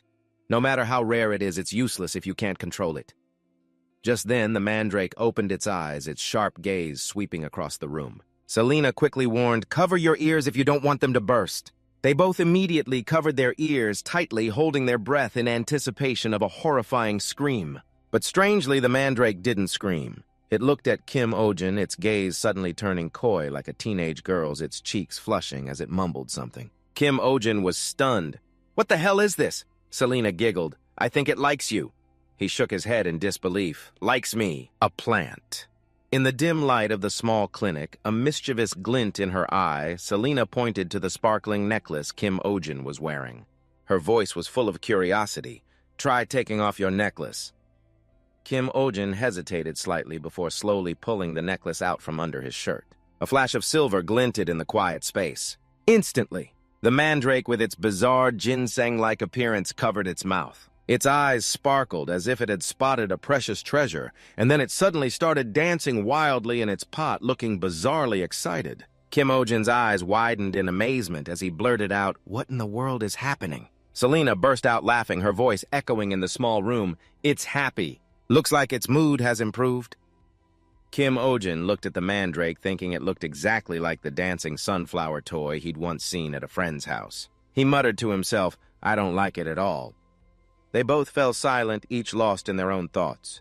Selena broke the silence, her voice gentle but firm. "You'll have to keep it in your room for a while." Kim Ojin glared, his voice filled with discontent. "What? I've never taken care of a plant before." That night, Kim Ojin was jolted from a fitful sleep by urgent knocking on the door, followed by a panicked shout from outside. Doctor, are you in there?" He groggily sat up, his eyes bleary with sleep, and grumbled, "I'm here. There's a 30% surcharge for late-night emergencies." A blue-haired girl burst into the room, cradling a strange creature that resembled a dog, but had delicate wings and a long, lion-like tail. It was trembling and whimpering. The creature was covered in deep scratches, looking pathetic. Kim Ojin lit a candle to observe it carefully, his voice growing serious. Was it attacked by a large beast? It's hard to stop the bleeding with wounds this deep. Selena appeared from nowhere and spoke up. "Mandrake leaves are excellent for staunching blood." Kim Ojin nodded curtly. "Then get me a leaf." Selena then went into the room, but she stopped short upon seeing the mandrake. It was tensing, its body veins popping, looking as if it were about to fly into a rage. She frowned and turned to Kim Ojin. "You ask it yourself." "It seems it will only listen to you." Kim Ojin muttered doubtfully. "Ask a plant. How can it understand human speech?" But he approached it anyway, scratching his head sheepishly. "Hey, can I have a leaf? I need it urgently." The mandrake's demeanor changed instantly. Its eyes lit up with joy as it plucked a leaf from its own head and shyly offered it to him. Kim Ojin frowned, thinking to himself, "What the hell is with this thing?" When the mandrake leaf was applied, the creature's bleeding stopped instantly. The blue-haired girl hugged her darling tightly, tears streaming down her face as she choked out, "Thank you, doctor. I will never forget your kindness." Kim Ojin smiled, but his tone was serious. "You need to bring it back for a follow-up." The girl nodded eagerly, thanked him profusely, and left. Kim Ojin let out a long yawn and mumbled, "So sleepy. Finally, I can get some sleep." But less than 30 minutes later, another shout rang out from outside the door. "Doctor, are you there?" Kim Ojin clenched his fists, a twisted smile masking his irritation as he cursed to himself, "Damn it! Why is someone here at this hour?" This time the patient was a small deer covered in scratches similar to the last creature and looking just as wretched. Its owner sobbed, "My poor baby is dying. Please save it." Kim Ojin and Selena bent down to examine it carefully. He mumbled, "Was it attacked by a creature?" Selena remained silent, deep in thought. Kim Ojin continued in a low voice, "These aren't the marks of a predator. It was toyed with as if the attacker were a psychopath." The deer's owner asked in surprise, "A psychopath? Who would do that?" Selena asked curiously, a new monster. "I've never heard of one." Kim Ojin sighed wearily. "Something like that." Suddenly, a little girl standing nearby spoke up, her voice trembling. "I know who the culprit is. It's Baron Dolly's wolf. He likes to take it into the forest to play with the weaker animals." Kim Ojin's face darkened, his voice shaking with rage. "No way! Such a lunatic. Doesn't this world have laws to protect animals? How can they let this happen?" Selena shrugged, her tone acerbic. "Because he's a noble." Kim Ojin tore at his hair and shouted, "This filthy feudal society! Long live the law! Long live democracy!" Selena asked blankly, "What's democracy?" "I've never heard of that country." Kim Ojin didn't have time to explain, shouting, "Let's save the deer first! Hurry!" A week later, Kim Ojin's clinic was still mired in an endless string of sleepless nights. The sounds of knocking on the door and calls of "doctor" rang out incessantly in the middle of the night. He shot up in bed, dark circles under his eyes like a panda's, and his hair disheveled, and growled, "I can't take this anymore. I can't live like this." Outside on the street, a crowd was gathered in front of the manor. Baron Dolly held up a banner shouting, "Class revolution! Baron Dolly, come out, stop the animal abuse. Ensure their safety." Kim O-jin was there as well, shouting passionately, "Baron Dolly, stop this violent behavior now." The crowd chanted in unison, "Stop, stop, stop." Suddenly, the manor door burst open. A group of soldiers emerged, causing the crowd to scream in panic. The one in the lead shouted, "Who is Kim O-jin?" He was startled, his heart pounding as he thought, "I've been found out already." "News travels fast," he stammered. That's me." But instead of arresting him, the soldiers all clasped their hands and bowed in unison. The leader said, "We are to escort you into the castle." Kim O-jin stood there, stunned, his mind reeling with a dozen questions. Inside the castle, a wolf lay gasping on the floor, its neck covered in scratches, looking absolutely wretched. In the dim light of the vast room in the splendid manor, information about the beast became clear. Bloodfang wolf demon, 11 months old, with the peculiar characteristic of having a strange love for sweet potatoes. Baron Dolly stood beside it, his face drenched in tears. His voice trembled with desperation. "Please save Ma. I'll give you anything you want." Kim O-jin and Selena exchanged a glance. Both were stunned, thanking to themselves, "What in the world is happening?" The scene shifted to the next morning. At the town's small market, the atmosphere was buzzing with activity. People gathered in groups, whispering about the horrific events of the previous night, their eyes a mixture of fear and curiosity. A burly bearded man gestured wildly, his booming voice echoing across the market. "Did you hear? A demonic beast appeared in the western forest. Even the Baron's wolf was attacked by it." A woman standing nearby with her hands on her hips immediately shot back. That was no ordinary demonic beast. People are saying it's a giant man-eating monster. A wave of murmurs rippled through the crowd. A young couple clung to each other, their faces pale with fear. The wife held her head and wailed, "This village is doomed. What are we going to do?" Another person nodded, their eyes panicked. "We have to flee to the lower village before it's too late." Suddenly, a tall young man stepped out into the middle of the crowd. He raised a hand, his voice booming like an opera singer's, "Everyone don't be afraid. Baron Dolly has launched a campaign to subdue the monster." The entire market erupted in cheers that echoed all around. The young man continued proudly, "They've set massive traps in the forest. Soldiers are patrolling day and night. It's only a matter of time before the monster is caught." The crowd cheered in unison, their voices filled with excitement. "That's our Baron Dolly. He's so dependable. We can live peacefully thanks to the Baron."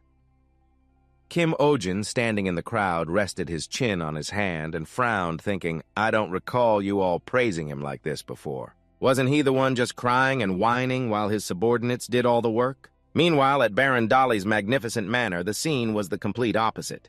The Baron was rolling on the marble floor, flailing his arms and legs, his face contorted like a child whose candy had just been stolen. He wailed, "Go catch that monster right now! I said to catch it now! How dare it hurt my divine, or no, my ma!" The two servants standing beside him, sweating profusely, tried to calm the Baron down. "Yes, I will inform the captain of the soldiers. Please have something to eat."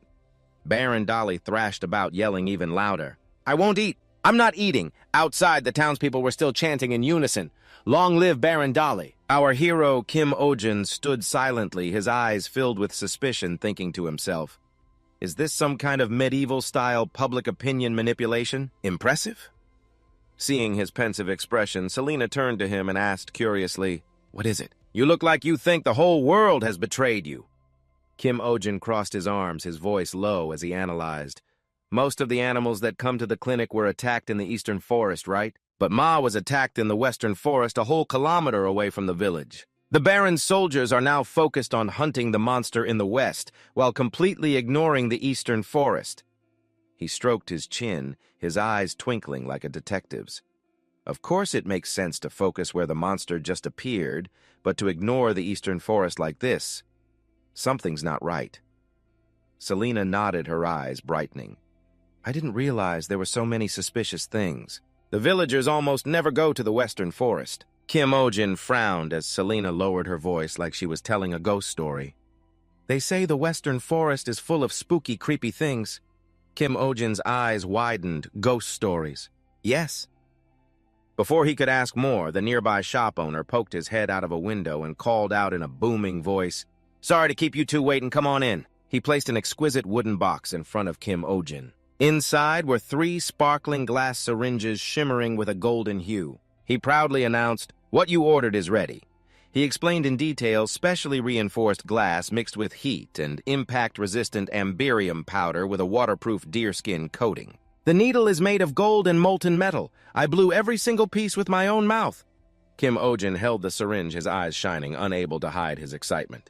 "Wow, the craftsmanship in this world is incredible. Is it made entirely by hand?" "No by-mouth. You should call it mouth-made to be precise." The shopkeeper wiped away his sweat and laughed awkwardly. "I followed your blueprint, but it was incredibly difficult. It's my first time making something like this. I can't do it again, sir." Kim Ojin laughed heartily, clapping him on the shoulder. "Don't say that. I plan on working with you for a long time." The shopkeeper shook his head and waved his hands dismissively. "No, I can't do it again." Kim Ojin smirked and pulled a shimmering pouch of gold from his pocket, his voice tempting. "What if I made it worth your while?" The shopkeeper's eyes lit up and he immediately shook his hand, beaming, "I will do my absolute best." And so a partnership was born. Before long, new products appeared: an IV drip made of reinforced glass tubing made from a rubber-like material, a scale, and a luxurious inpatient cage made of golden maple wood. Kim Ojin held the hospital blueprints, pointing proudly. "The first floor will be the examination room and waiting area. The second floor will have 2 examination rooms and the inpatient ward. The third floor is for living quarters. We'll add more equipment later on." "This is the hospital renovation plan." Selena took the blueprints, marveling, "Wow, you're organizing the space like this. It's a complete paradigm shift." In the dim light of the small clinic, Kim Ojin smirked to himself with pride. "This is a modern hospital." "Go on and praise me, you old-timer." Suddenly a voice called out from the doorway. Clear and polite. "Hello." Kim Ojin turned his head, a questioning look in his eyes. Selena immediately spoke up, her voice excited. "They're here." She quickly opened the door, and immediately a group of burly men walked in, carrying large, heavy sacks that they placed neatly inside the shop with dull thuds. Curious Dr. Kim Ojin fixed his gaze on the sacks and asked, "What are all these?" Selena smiled, pointing to each sack with a confident voice. "This is Luna's Flora. Mix it with water to drink or grind it into a powder to inhale. It has an extremely strong sedative effect." Kim Ojin gasped, his eyes lighting up as if he had struck gold. Selena continued, pointing to another sack. "These are Brine's Tears, an effective painkiller. Operon is used for stomach aches. And finally, you boil and drink the stem of a semiron to treat coughs. And Fluna fruit juice is a powerful antiseptic." Kim Ojin shouted, unable to hide his astonishment. "This is insane! An herb that lowers both blood pressure and blood sugar. Are you kidding me?" He flipped through the book on herbal properties, his eyes darting around his mouth hanging open. "What it cures cancer and dementia, too. Things like this don't exist in my world." An excited fantasy played out in his head. Selena sat enthroned like a queen while he knelt before her, pleading dramatically. "Please teach this ignorant fool." Selena giggled. "You better start studying." Just then, a little girl burst through the door, panting urgently. "Dr. Ojin, come quick, they say they've caught the monster." Stunned Kim Ojin immediately ran after the girl, his heart pounding in suspense. Outside, the sky had turned into a cold, pitch-black night. From the depths of the forest, chilling roars echoed, tearing through the silence. Kim Ojin, along with Baron Dolly's men, cautiously advanced into what was believed to be the notorious monster's lair. The thunderous roar made Kim Ojin frown slightly, his heart pounding as he muttered to himself, "That sounds like a dragon's roar. What kind of terrifying monster is this?" In front of them, a giant animal trap lay smashed on the ground. The steel was twisted as if it had been mercilessly crushed by a monstrous force. A soldier screamed, his voice filled with panic. It broke the trap and got away. Another man yelled with determination, "Corner it!" There it is. 2 hunting dogs shot toward a flickering dark shadow behind an ancient tree. Their barks echoed through the forest. Kim Ojin held his breath, eyes wide, and thought to himself, "Is it really a monster? What could be so terrifying?" But when the figure emerged, the entire group froze their mouths agape in disbelief. Before them was not some giant monster, but a tiny kitten, no bigger than a fist, with all its fur standing on end as it let out a high-pitched screech. Its eyes were wide with panic at being surrounded by the crowd. Countless question marks seemed to float above everyone's heads, as if the entire forest itself was dumbfounded. The kitten continued to screech, trying to scare the crowd away, but it only looked like an angry ball of fluff. A soldier stammered hesitantly, "My Lord Baron, no matter how you look at it, it's just a stray cat." Baron Dolly's face flushed with anger as he yelled, pointing erratically. It's definitely the one. Can't you see my Ma is terrified? Kim Ojin turned and saw Ma, the majestic blood-fanged wolf, cowering and trembling uncontrollably with its fur on end as if in the throes of a nightmare. Baron Dolly pointed at the kitten, his voice shrill. Look at its ferocious claws and fangs! Truly an evil creature. Kim Ojin looked at the kitten and thought, this is just like a case of school bullying. A rich, aggressive, yet vulnerable kid with no one to protect them resorting to violence for self-defense. Just like those bullies who attack others and you have to demand their expulsion. His expression darkened as anger welled up inside him. Baron Dolly shouted, throw the net! The soldiers immediately cast a capture net over the kitten. Kim Ojin thought in alarm, this is bad, are they really going to capture it? The Baron continued to roar, his eyes bulging, chain it up. A bald soldier stepped forward, his voice cold. As you command. The small kitten struggled under the net, crying pitifully, its wide eyes filled with terror. The Baron laughed gleefully, his voice triumphant. Ha serves you right! Destroy that monster. Kim Ojin couldn't bear it any longer and roared, his voice echoing through the forest. No. Baron Dolly's face darkened. He growled, his fists clenched. We will let it live. Drag it back to the village to be judged before everyone. He saw the malicious glint in the crowd's eyes. Kim Ojin thought, are they serious? This is blatant animal abuse? Memories flooded back like a wave. In his past life, he had seen a small cat lying on a treatment table, its body covered in wounds, its eyes dull with pain. A young man had once said with a choked voice that this cat used to be very popular, but that no one had seen it for a long time. It was all because of people. Looking at the kitten before him, Kim Ojin trembled with rage, his fists clenched. He thought, these bastards are no different from demons. The one thing I hate most is animal cruelty. The kitten thrashed, tearing at the net and crying out in despair as if trying to drive the entire world away. A soldier shouted, it's tearing through the net, quick, get it in the cage! Kim Ojin could bear it no longer, shouting in a steely voice that cut through the howling wind. Stop! He covered his nose and mouth. The stunned crowd turned to stare at him, their eyes as wide as an owl's. Kim Ojin thought, if you're going to act all medieval, then I'll play along. He pointed at the kitten, his voice dripping with drama as he gestured theatrically. Look at its leg. That is the mark of a demon. Baron Dolly stared blankly, his mouth agape, a mark. Selena stood beside him, her eyes lighting up with curiosity. The mark of a demon. Kim Ojin pointed to the M-shaped pattern on the cat's forehead, his grand voice beginning to spin a tale more masterful than any artist's painting. That's right. This mark belongs to a great demon, and it will bring a plague upon the entire world. It is the very mark of the Corona plague. As the name Corona echoed, the crowd in the deep forest was utterly dumbfounded. Their eyes wide, they exclaimed in unison, bewildered. What is that? Kim Ojin, still dramatically playing the role of a prophet, stood tall with his hands on his hips. His booming voice echoed as if he were addressing the entire nation. Listen here. The ones spreading the plague are the cowardly rats minions of the great demon. He paused, his expression darkening, his voice dropping as if telling a ghostly tale. This cat has eaten those rats, absorbed their demonic energy, and become a carrier of disease even more terrible than them. It has appeared in this land, bringing with it the Corona plague. And once this disease spreads, half the villagers will perish in agony. The crowd gasped. Shocked screams tore through the air. The cold air of the forest. A soldier, his face red with rage, pointed at Kim Ojin and roared, Do you take us for fools? Baron Doyley, sweating profusely, suddenly spoke up, his voice trembling. Wait! The soldier turned and called out, My Lord Baron! But the Baron didn't answer. His face was pale and beads of sweat dripped onto the cold ground. He turned to Kim Ojin, his gaze stern but tinged with panic. Are you telling the truth? Kim Ojin, remaining perfectly calm, nodded, his voice firm. Yes, this plague once ravaged my homeland. To defeat that demon, the entire world had to fight against the plague. The Baron swallowed hard, his eyes wide, his voice trembling. You mean that cat is a minion of the devil? Kim Ojin nodded, his face impassive. That's right, but it's still young, so we can still control it. In my homeland, we created an antidote, and we can do the same here. He turned to Selena, winking repeatedly, his pleading eyes seeming to say, Please back me up. He asked her, Isn't that right, Selena? Selena, after Kim Ojin's grand speech, was still dazed, as if lost in a strange universe, unsure how to respond.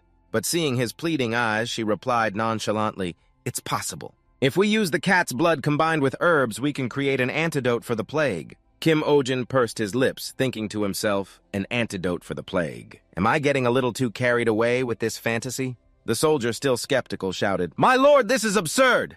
Baron Doyley, after a moment of stroking his chin in thought, said gravely, "I'll give you 1 week, Kim Ojin.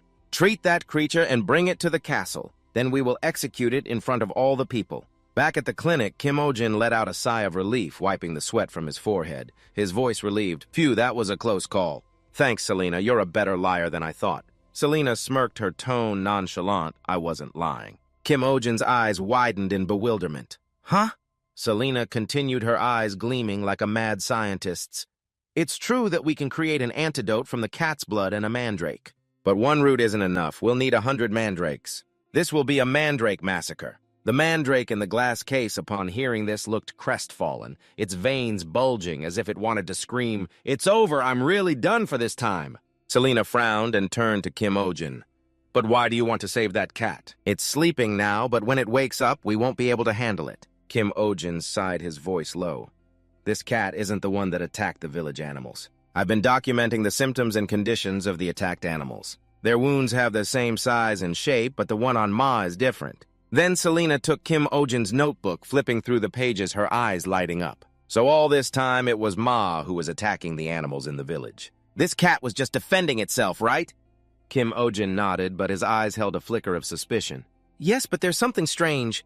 Baron Doyley always uses his power to cover for Ma. So why is he now blaming another animal and organizing this big hunt?" He stroked his chin, his gaze sharp. "Perhaps this extravagant hunt is just a cover. The cat is the real target." Selena nodded thoughtfully. "No wonder he wanted to capture it instead of killing it right away and even believed your absurd lie." Kim Ojin smirked, feigning offense. "Absurd." He continued, his tone more serious. "Besides, the scar on the cat's forehead doesn't look like a normal wound, and its legs are covered in old injuries. It's strange. I'm going to find out exactly what this cat has been through." But Selena looked at him, thinking to herself, "I thought he was just a money-grubbing vet, but now I see he has a heart." But just then her eyes widened.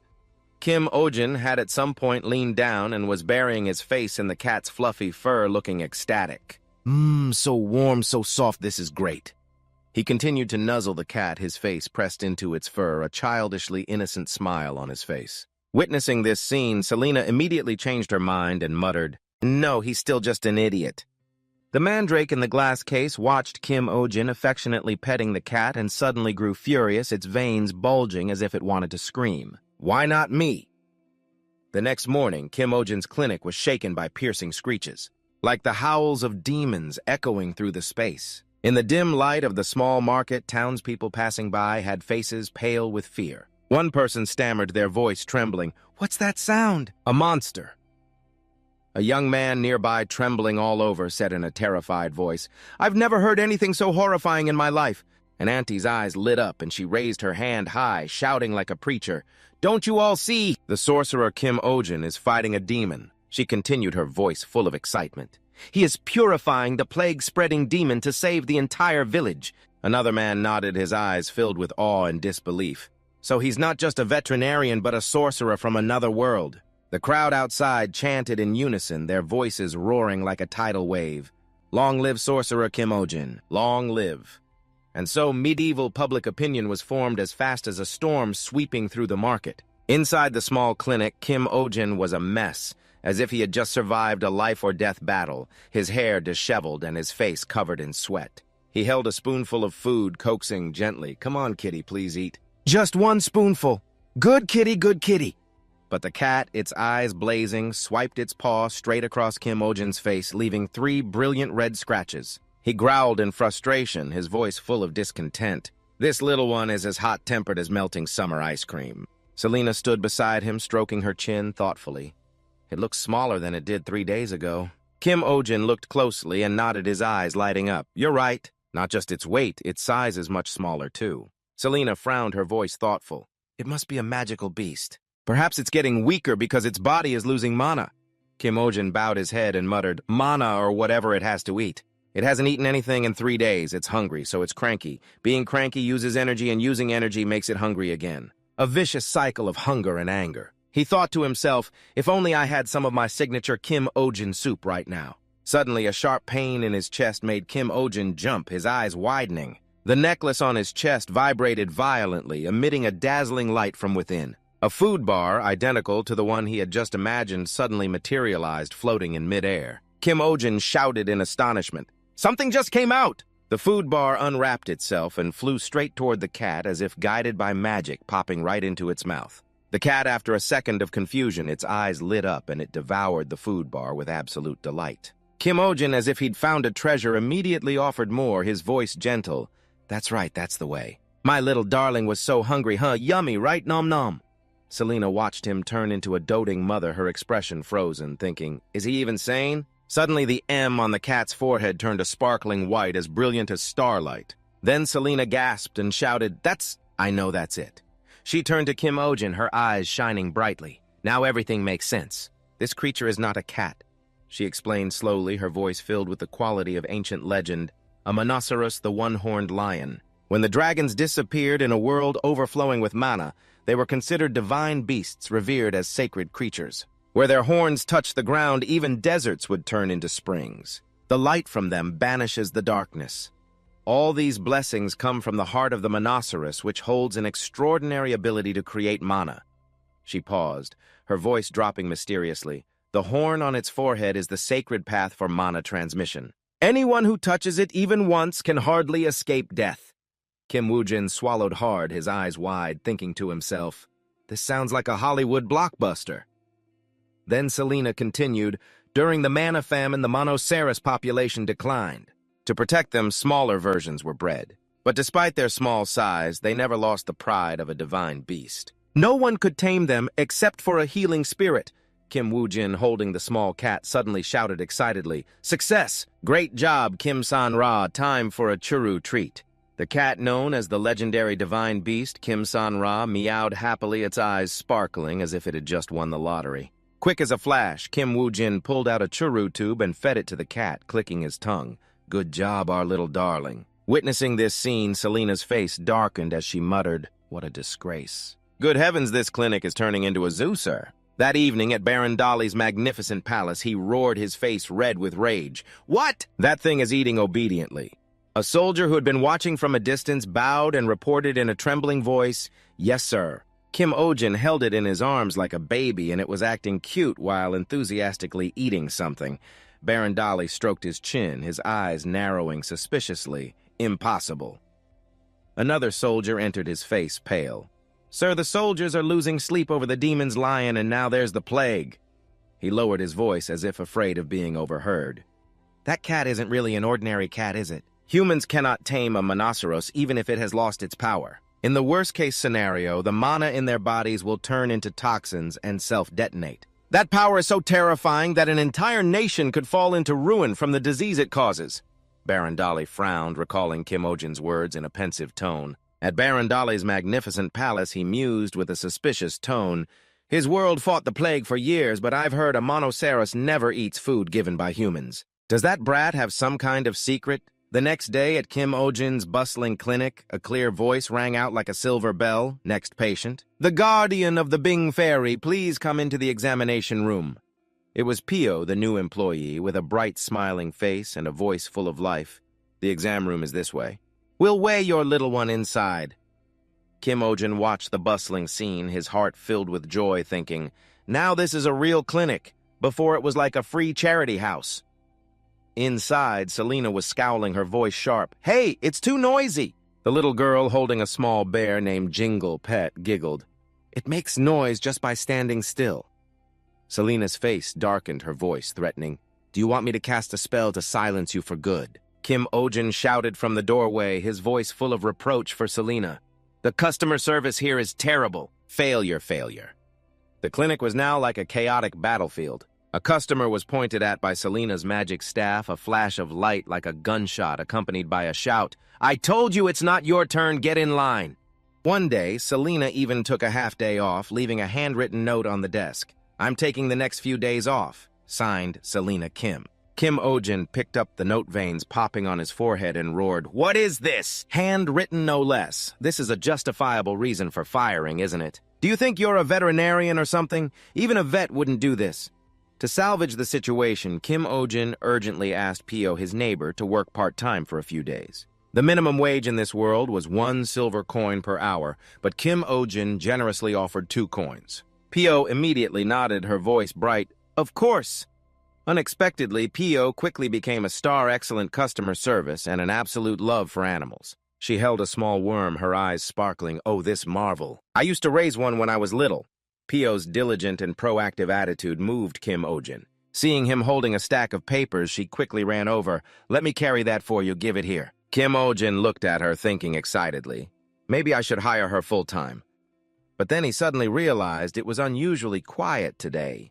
A stark contrast to the usual chaotic, market-like noise of clients' pets growling and fighting like cats and dogs. Kim Ojin looked around and muttered, strange. Why is everyone so quiet today? He had no idea the main reason was the little cat Kim San-ra perched on his shoulder. Its sharp, cold gaze swept over them, making all the pets tremble like leaves. Pio called out loudly, Next patient, please come in. A young boy walked in carrying a panda-like animal. Kim Ojin's eyes widened. Wait a minute, is this Ping Ping? Looking at its current state, Kim Ojin thought to himself, what on earth happened? Back then it weighed just over a pound, now it must be more than 20 pounds.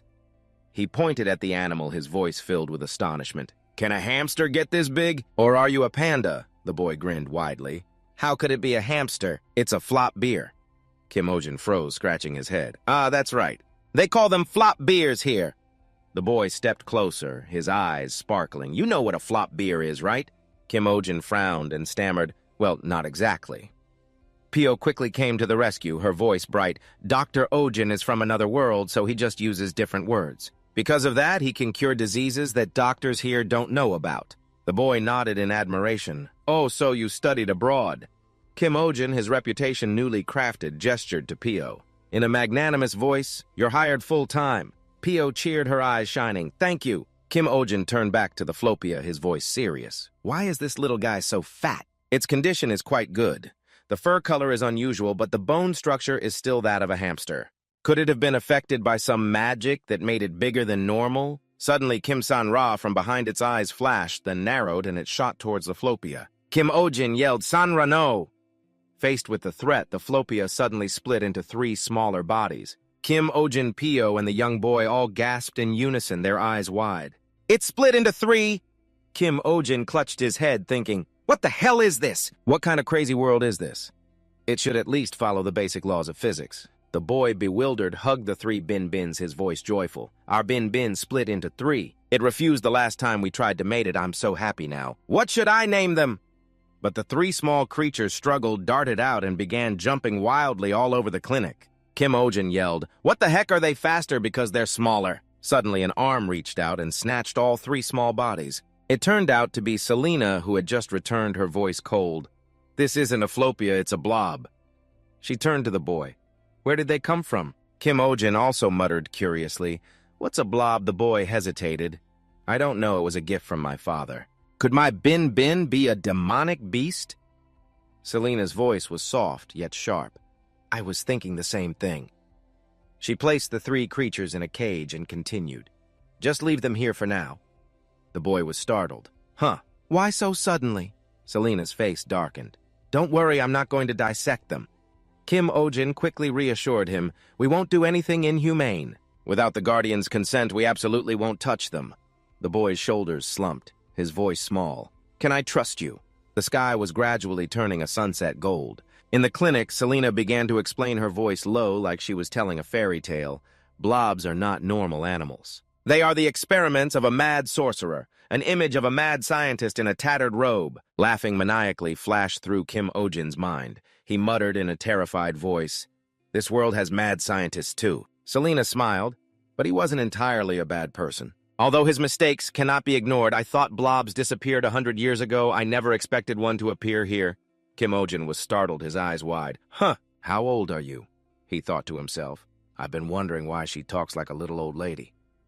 Suddenly, Kim Sanja behind him meowed fiercely, its fur standing on end. Kim Ojin was surprised. San-ra, what's wrong with you? Just then, a loud call echoed from outside the door. Kim Ojin opened the door. In the tense atmosphere of the small clinic, Kim Ojin and Selena turned around, stunned to see the group of people who had knocked. They were no strangers, they were Baron Dolly's subordinates. Standing imposingly at the door, their presence was overwhelming. As soon as he stepped inside, Baron Dolly shouted, his voice booming like thunder. "Hand over that monster!" Seeing his unexpected appearance, Kim Ojin thought to himself with great worry, "I'm really done for this time. I was planning to hide it or release it within a week, but I couldn't prepare anything because I was still struggling with its eating habits." As for Selena, she had vanished somewhere. Kim Ojin muttered, his voice full of dissatisfaction. What a coward. Finishing his thought, he clasped his hands, forced a smile, and said, "Oh, my Baron, you've arrived. Would you like some tea?" But Baron Dolly didn't care, snapping, "No need for any tea. Just hand over that monster." Kim Ojin broke into a slight sweat, trying to remain calm as he spoke. "Oh, what should I do? The treatment isn't complete yet." The two men behind the Baron shouted, their voices full of suspicion. "Don't lie. But your clinic is still operating normally. Doesn't that prove the treatment is finished?" The man next to him nodded in agreement. "That's right." Kim Ojin quickly explained, his voice slightly flustered. "Well, a small problem occurred during the treatment." Baron Dolly asked, his voice full of doubt. "A problem?" Kim Ojin continued. "During the exorcism, a mysterious imprint formed between me and the cat." Hearing this, the Baron became even more curious. An imprint. Kim Ojin's expression darkened. He continued in a serious tone. "In other words, we can't be separated now." This explanation wasn't convincing at all. The two men behind him spoke up again sarcastically. "What kind of nonsense is this lunatic spouting? Where are they selling whatever you're on?" Kim Ojin frowned slightly, thinking to himself, "This isn't working. Then the only way is to confront them directly." He turned back, his voice firm. "By the way, why do you have a black cat identical to this one in the dungeon beneath your castle?" Baron Dolly was startled, thinking to himself, "How could he possibly know?" Seeing his words hit the mark, Kim Ojin stepped closer and continued. "Don't tell me you're planning to hide this cat and execute that innocent one as a replacement." The Baron got goosebumps and said, "What the hell are you talking about?" Kim Ojin continued in a cold voice. "From the very beginning, the one harming the animals in the village wasn't Kim Sanja, but your wolf." "Isn't that right?" The Baron, startled, yelled, "What the hell are you talking about? Do you have any proof?" Kim Ojin immediately produced a medical record file and said, "If you need proof, look at this. If you compare the wounds in the record with the demon's claws." Before he could finish, one of the men stepped forward, snatched the file, tore it to shreds, and said, "Oh dear, the evidence has disappeared." Kim Ojin's face flushed with anger as he thought, "Damn it. When will this outdated paper system ever switch to digital storage?" Another man stepped forward, pushed Kim Ojin aside, and shouted coldly, "Now get out of the way." Seeing him approach the cat, Kim Ojin was startled and shouted, "No Sanja!" Immediately, the cat Kim Sanja stuck its paw out of the cage and repeatedly clawed the servant's hand with its sharp claws. He shouted in anger, "Ah, this damn cat!" Kim Ojin thought to himself, filled with worry. What should I do? What should I summon now? An iron cage? No, if I have to use that, I'll be done for too. How about a gun? That's right, lots of guns. Before a stick, all beings are equal. He thought he could take out this whole group with just one bullet for each of them. All right, let's go all out. Kim Ojin tightly gripped the necklace in his hand. He prepared to pull out a few equalizers to quell the riot. Just then, an authoritative voice called out from outside, "Wait!" A group of people who looked like elves entered the clinic with Selena. The person in the middle spoke, their voice firm. Everyone stopped. Seeing them, Baron Dolly was startled and stammered, "You are?" Observing their attire, the Baron recognized the staff bearing the pattern of the World Tree and the mana circlet on their foreheads, and said with a tremble, "You are Kalius, head of the Western Continent's Supreme Supervisory Agency, the Ezeron Society." The three men bowed. The Baron said fearfully, "It is a true honor to meet you." "Why would the Divine Ezeron Society come to such a shabby place?" Kim Ojin muttered in annoyance. "He calls this place shabby." Kalius spoke, his voice calm and steady. "I came because I received a report about the discovery of a rare spirit beast." Kim Ojin marveled to himself, "An elf. This is an elf from the movies. Seeing one in person is amazing. This person looks just like Legolas. This movie buff of ours is really something else." He looked towards Selena, thinking, so this is why Selena has been absent for the past few days. To bring these people here. Then he had a sudden realization. Come to think of it, Selena's ears are pointed too. "Is she an elf too? I never noticed before." Then Selena approached the cat and said, "This is it." Kim Ojin was surprised, but Selena paid no mind to his thoughts and continued, "It's very fierce, be careful." Kalius raised his staff and muttered a few incantations. The cat's face turned pale. The iron cage door opened. An invisible stream of energy surrounded the cat, lifting it into the air. Callias observed it, his voice certain. "It's definitely a monoceros." He continued as if he had discovered something. Just as Selena said, the wound on its head looks like a cross-section cut from a branch of the world tree. His expression turned to anger. "This is the mark of a mana drainer. Someone has forcibly drained mana from one of the few remaining sacred creatures in the world." He turned to Baron Dali and growled, "Baron Dali, did you cut this child's horn?" The Baron trembled, waving his hands with tears streaming down his face. No, it really wasn't me." In the tense atmosphere of the small clinic, Callias bellowed, his voice like thunder. "Then who did it?" Baron Dali's 3 subordinates panicked and turned to flee, stumbling as if they were being chased by demons. Baron Dali stammered, his voice trembling. "I don't know. I really don't know anything. Somebody save me." Seeing the chaotic scene, Kim Ojin thought gleefully to himself, "In this world, the Animal Protection Society is even more powerful than the nobility. This is great, so dramatic." Callias looked at the cat, Kim-san, and said in a steady voice, "There are very few weapons in the world that can cut the horn of a spirit beast. With just a little investigation, the truth will come out." He turned to Kim Ojin, his eyes sincere. "Thanks to you, we were able to protect this precious spirit beast." Kim Ojin scratched his head shyly. "It was nothing," Callias continued. "We will take this child back with us to care for it." Kim Ojin froze, thinking to himself, "They're going to take it away." "But that's to be expected." A female elf spoke up, her voice worried. "Oh no, it's breaking the barrier itself." The man next to her replied, his voice full of surprise. "Why is it suddenly doing that?" Callias reassured them calmly. "Calm down. We are not your enemy." But after just a few seconds, the barrier surrounding the cat Kim-san was broken. It rushed straight towards Kim Ojin, hugging him tightly as if they'd been reunited after 1,000 years apart, its fluffy fur rubbing against his chest. Callias was taken aback, his voice surprised. "How did it—" "Monoceros." He noticed the necklace around Kim Ojin's neck and stroked his chin. "Wait a minute. That necklace. It seems to be the one. If so, then perhaps that method—" Kim Ojin froze, thinking to himself, "Why are they looking at me like that? It's the same look a professor gives when trying to convince you to go to grad school. I have a bad feeling about this." Just then Selena spoke up. "I think so too." Kim Ojin froze, lamenting inwardly. "Selena too. She's betrayed me." Callias changed his tone, speaking seriously. "Kim Ojin, I will entrust this child to you." Kim Ojin was surprised. "Is that really okay?" Callias continued. "Normally it would be best to take both you and the Monoceros back to headquarters for investigation." Kim Ojin turned to stone, trembling as he thought, "What?" "Back to headquarters," Callias continued. "But since Selena is with you, I feel at ease in trusting it to you." Kim Ojin was surprised. At this, Selena hesitated and gritted her teeth, making him think to himself, "What's with that unenthusiastic reaction?"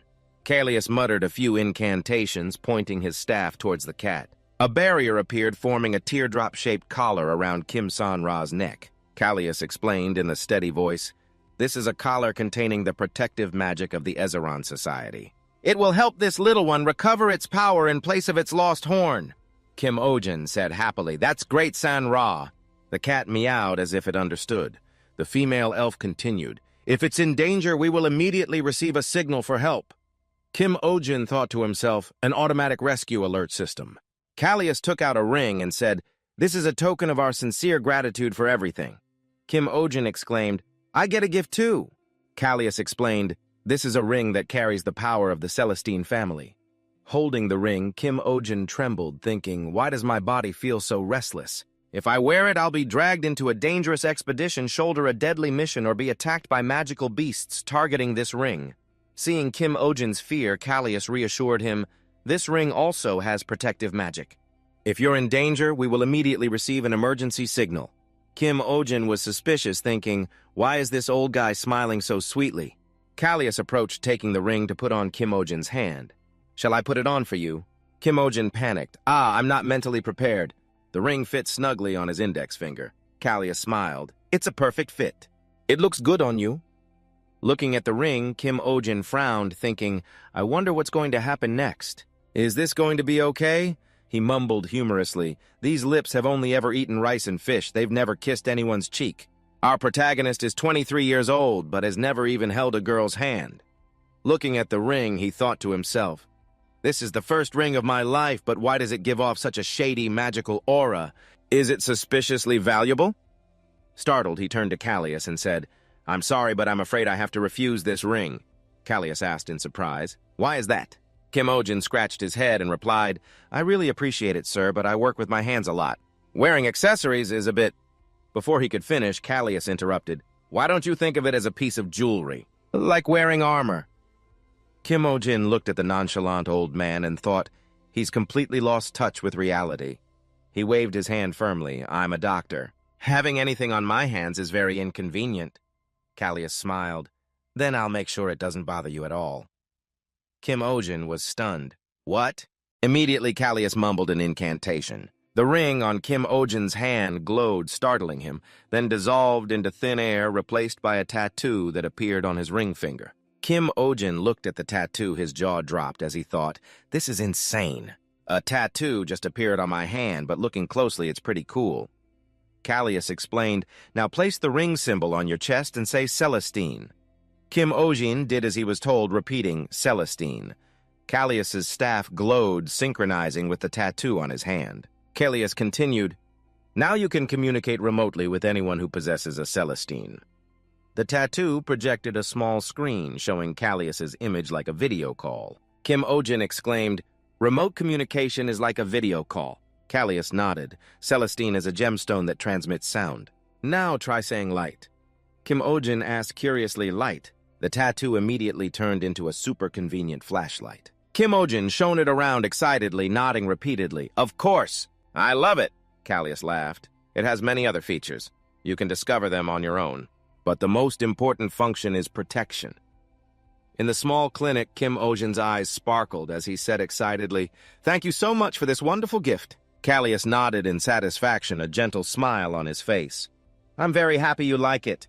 Standing nearby, Selena frowned and thought sarcastically, a moment ago he said he'd rather die than wear it. Now look at him. Callias suddenly asked, his voice curious. By the way, where did you get that necklace on your chest? Kim-Ojin awkwardly scratched his head. It's a bit of a long story. Well, a dragon gave it to me. Callias was surprised, his eyes widening. A dragon? You've met a dragon? Kim-Ojin nodded calmly. Yes. Callias pondered, his voice full of doubt. But dragons went extinct 1000 years ago. Kim-Ojin froze, thinking to himself, extinct. Callias continued, Does that mean you've been alive for 1000 years? Kim-Ojin raised his hands in protest. His voice hurried. Come on, no way! I'm still young, just in my early 20s. He explained, his voice full of discontent. Actually, a dragon's pet got sick, so it called for a veterinarian. I happened to be that veterinarian. As payment, it gave me this necklace and promised to send me back to my original world. But instead, it threw me into this godforsaken place. He sighed, his voice dejected. Thinking back, everyone here knows a lot about magic, right? Does anyone know how to get me back to Earth? Everyone's expression suddenly darkened, and the silence became suffocating. Kim-Ojin thought to himself, why is it so quiet? Suddenly, all three of them exclaimed in unison, their voices full of reverence, O healing soul, we are honored to meet you. Kim-Ojin was startled, his voice bewildered. Healing soul? He calmed down, remembering that the damned dragon had also called him that. An image of the dragon appeared in his mind, its eyes holding a pained smile. He quickly said, everyone calm down, this is just a misunderstanding. I'm just an ordinary guy. I eat 3 meals a day, I don't put my shoes on the wrong feet, and I know to get in out of the rain. I don't do anything bizarre. I was summoned by mistake by that damned dragon. He continued, his voice resentful. It wasn't even sick, just poorly cared for. I didn't even get to treat it for anything. Callias said seriously, but you still received a necklace bearing the power of a dragon. Kim-Ojin mumbled, well, I needed something to cover my travel expenses. I mean, I was forcibly dragged to another world. Callias suddenly grabbed his hand, making Kim-Ojin jump as his heart pounded. He said, his voice grave, this world is facing a serious crisis. Have you heard of mana? Kim-Ojin stammered. Huh? What, never heard of it? Callias explained slowly, mana is the sacred energy that created this world, and it is present everywhere. Thanks to mana, the world thrives. Beings that store a lot of mana become more powerful and sacred. But ever since the dragons went extinct, spells have gradually been disappearing. Next were the Leviathans, and then the world tree began to wither. If this continues, the mana will run out and the next generation will face extinction. He continued, to deal with this, The leaders of the clans established the Ezeron Society. Kim Ojin thought to himself, is this organization like an environmental protection agency? Callias continued, Kim Ojin, there is an ancient legend. The healing soul bestowed by a dragon wearing the item on their neck will save this world. Kim Ojin was bewildered. Wait, are you saying I have to save this world? Callias nodded his gaze, certain. That's right. We have been waiting for you all this time. He stepped forward and grasped Kim Ojin's hand, his eyes affectionate. Wait. Kim Ojin got goosebumps and stammered. Hold on. I think there's a huge misunderstanding here. The three of them knelt down in unison. Callias declared, his voice echoing, from this day forward, the Celestine family and the Ezeron Society will dedicate their lives to protecting you. They said in unison, Kim Ojin, we will do our utmost for you. Kim Ojin panicked. What? There's no need for that. I'm going to lose my mind. He just wanted to disappear from this world. The image of the damned dragon appeared in his head, causing him to mutter, you damned dragon. The scene changes to the clinic the next day. Kim Ojin called out loudly, his voice full of energy. Next patient. The patient was a flying fish named Lumi, 42 years old, a very popular type of pet. After an examination, Kim Ojin concluded, its nutritional status is good with no signs of illness. The pink-haired girl asked worriedly, then why can't it fly? Kim Ojin replied gently, it's probably due to old age. The average lifespan of a flying fish is 50, and Lumi is already 42. The girl nodded sadly. What you're saying makes sense. But is there any way to slow down its aging or help it fly again, even if only temporarily? Kim Ojin shook his head. That's a bit difficult. Aging is natural. We just have to accept it. No one wants that. The girl's expression was sad. She continued, her voice choked with emotion. Actually, my father has been bedridden with an illness since last year. He loves flying fish and raised a whole school of them. But since he got sick, the fish have also weakened, and one by one, they've stopped flying due to old age. Now Lumi is the only one left that can still fly. She hugged the fish, her voice trembling. Lumi is very special to my father. He took it everywhere. When he proposed to my mother, he gave her Lumi instead of a ring. Kim Ojin was startled. What? A fish instead of a ring, this world is so weird. Selena interjected nonchalantly. That's right. Keeping flying fish used to be a trend here. Kim Ojin shouted, what? The pink-haired girl continued. That was a long time ago. It's not common anymore. Flying fish can glow in the dark. When they fly in the night sky, they look like stars, so they were often used in festivals. She went on. My father went to great lengths to find Lumi and had it fly in the night sky when he proposed to my mother. My parents lived happily until my mother passed away from an illness a few years ago. Since then, my father has been devastated just staying in his room taking care of the flying fish. He once said that if the school of fish lost their ability to fly, his life would be over too. Amid the bustling atmosphere of the clinic, Kim Ojin murmured with a sigh, why is this so much like a fish version of The Last Leaf? This old man is really sentimental. Selena asked curiously, why don't you just buy him a new school of healthy flying fish? Kim Ojin shouted in surprise, are you kidding me? He thought to himself, exasperated. How can Selena be so simple-minded? The pink-haired girl knelt and begged, her voice trembling as she clasped her hands. I'm begging you, please help Lumi get well and fly again. Please save my father from despair. Kim Ojin looked at the fish Lumi and sighed, his voice gentle but firm. I've already told you it's healthy, just very old. The pink-haired girl confessed, her voice choked with emotion. If Lumi can't fly anymore, my father will lose all hope. She clasped her hands and continued to plead, please help Lumi fly again. Please save my father. Kim Ojin sighed and explained, I've already told you the fish is just old. All right. He continued calmly, as for your father, you should find a doctor. Why ask someone like me? It's true that the emotional bond with a pet can affect one's health. But he slapped his forehead wearily, recalling his past clients. A girl once came in, hugging her cat and lamenting, my eldest son won't eat, so I won't eat either. It turned out her eldest son was the cat. Kim Ojin replied helplessly, as a guardian, you at least have to eat. Another time, a girl came in crying while holding her dog. Is it because he's old that he can't run? If my baby dies, I don't want to live anymore. Kim Ojin explained, its kneecap is dislocated, so please be mindful.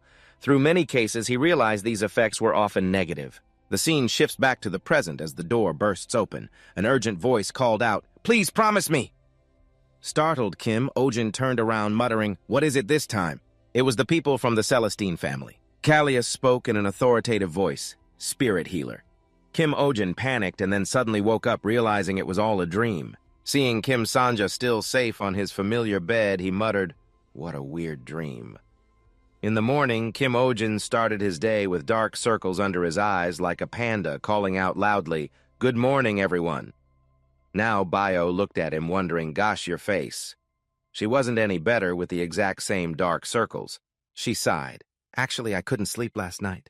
But you're still worried about the flying fish from yesterday, right?" Kim Ojin shook his head. "Not really." Bio continued in a somber tone, "It's heartbreaking. On the outside, it looks like a sign of old age, but it's actually due to mana deficiency." Kim Ojin thought to himself, mana deficiency. Bio explained, "I remember when I was little, the adults said that flying fish stopped glowing because the mana in the air decreased. With this school, they will lose their ability to fly." Kim Ojin was startled and muttered, "It's like environmental pollution, isn't it? The ecosystem of this world must have a problem." The image of the three Celestines from his dream appeared. He frowned. Yesterday's dream again. Then Selena walked in and said, "It's not just the flying fish. More and more animals are getting sick. Most cases have unknown causes or are attributed to old age, but they are all related to mana deficiency. The clearest evidence is this Monoceros." Looking at Kim Sanja lying majestically like a king, Kim Ojin muttered, "That's right, Sanja was originally a lion." He softened his tone, speaking affectionately. "Anyway, this little guy is as cute as a cat. I wonder what he looks like in his lion form. Would he still lick his fur like this?" Suddenly he stopped muttering, "licking fur." "Wait a minute." He turned to Bio and asked, "The flying fish's guardian, what illness does her father have?" Bio replied, "An illness that makes bones weak and prone to breaking." Kim Ojin turned to Selena and asked, "What medicine do people usually use?" Selena answered, "It's just a rudimentary idea, but there's bone-mending root flower, pain-relieving bloodroot, and some supplementary herbs." Kim Ojin asked again, "Among those, which one has long-term side effects?" Selena replied, "Bloodroot causes fatigue and nerve paralysis over time." Kim Ojin exclaimed, thinking to himself, "That's it." He asked, "Is there a remedy for the side effects?" Selena nodded, "Yes, but it only delays them." Kim Ojin decided, his voice firm, "That's fine. Just show me how to prepare it." Selena pointed behind her. "It's behind me." Kim Ojin was bewildered. "Huh? Behind you?" Then he realized and exclaimed, "Ah, the mandrake." He approached the mandrake and said, "You heard us talking, right? I just need a few leaves to make the medicine." He reached out to pluck a leaf, but the mandrake frowned, looking sulky. Kim Ojin was surprised. "Huh, what's wrong?" He changed to a coaxing tone. "Come on, please." The mandrake was startled and let out a loud scream. The scream gave Kim Ojin and Bio goosebumps, and they quickly covered their ears. Kim Ojin frowned. "What's wrong with you? Why did you suddenly scream like that?" "You almost burst my eardrums," Bio intervened gently. "Don't be so harsh. Maybe it's sad because you only come to it when you need something. You've been with Sanja all the time lately." Kim Ojin frowned, thinking to himself, "I've never grown a plant that was this emotional." Bio suggested, "You should at least give it a name." Kim Ojin was surprised. A name? For a plant? The mandrake whimpered as if to say, "Your daddy is sad, hurry up and comfort me." Kim Ojin gritted his teeth and muttered, "Damn it, now I have to worry about a plant's feelings. This world is truly crazy." After a moment of thought, he pointed at the plant and declared, "Kim Mandol." Hearing the name, the mandrake became delighted, its eyes bashful. Information appeared in Kim Ojin's mind, Kim Mandol. Species mandrake.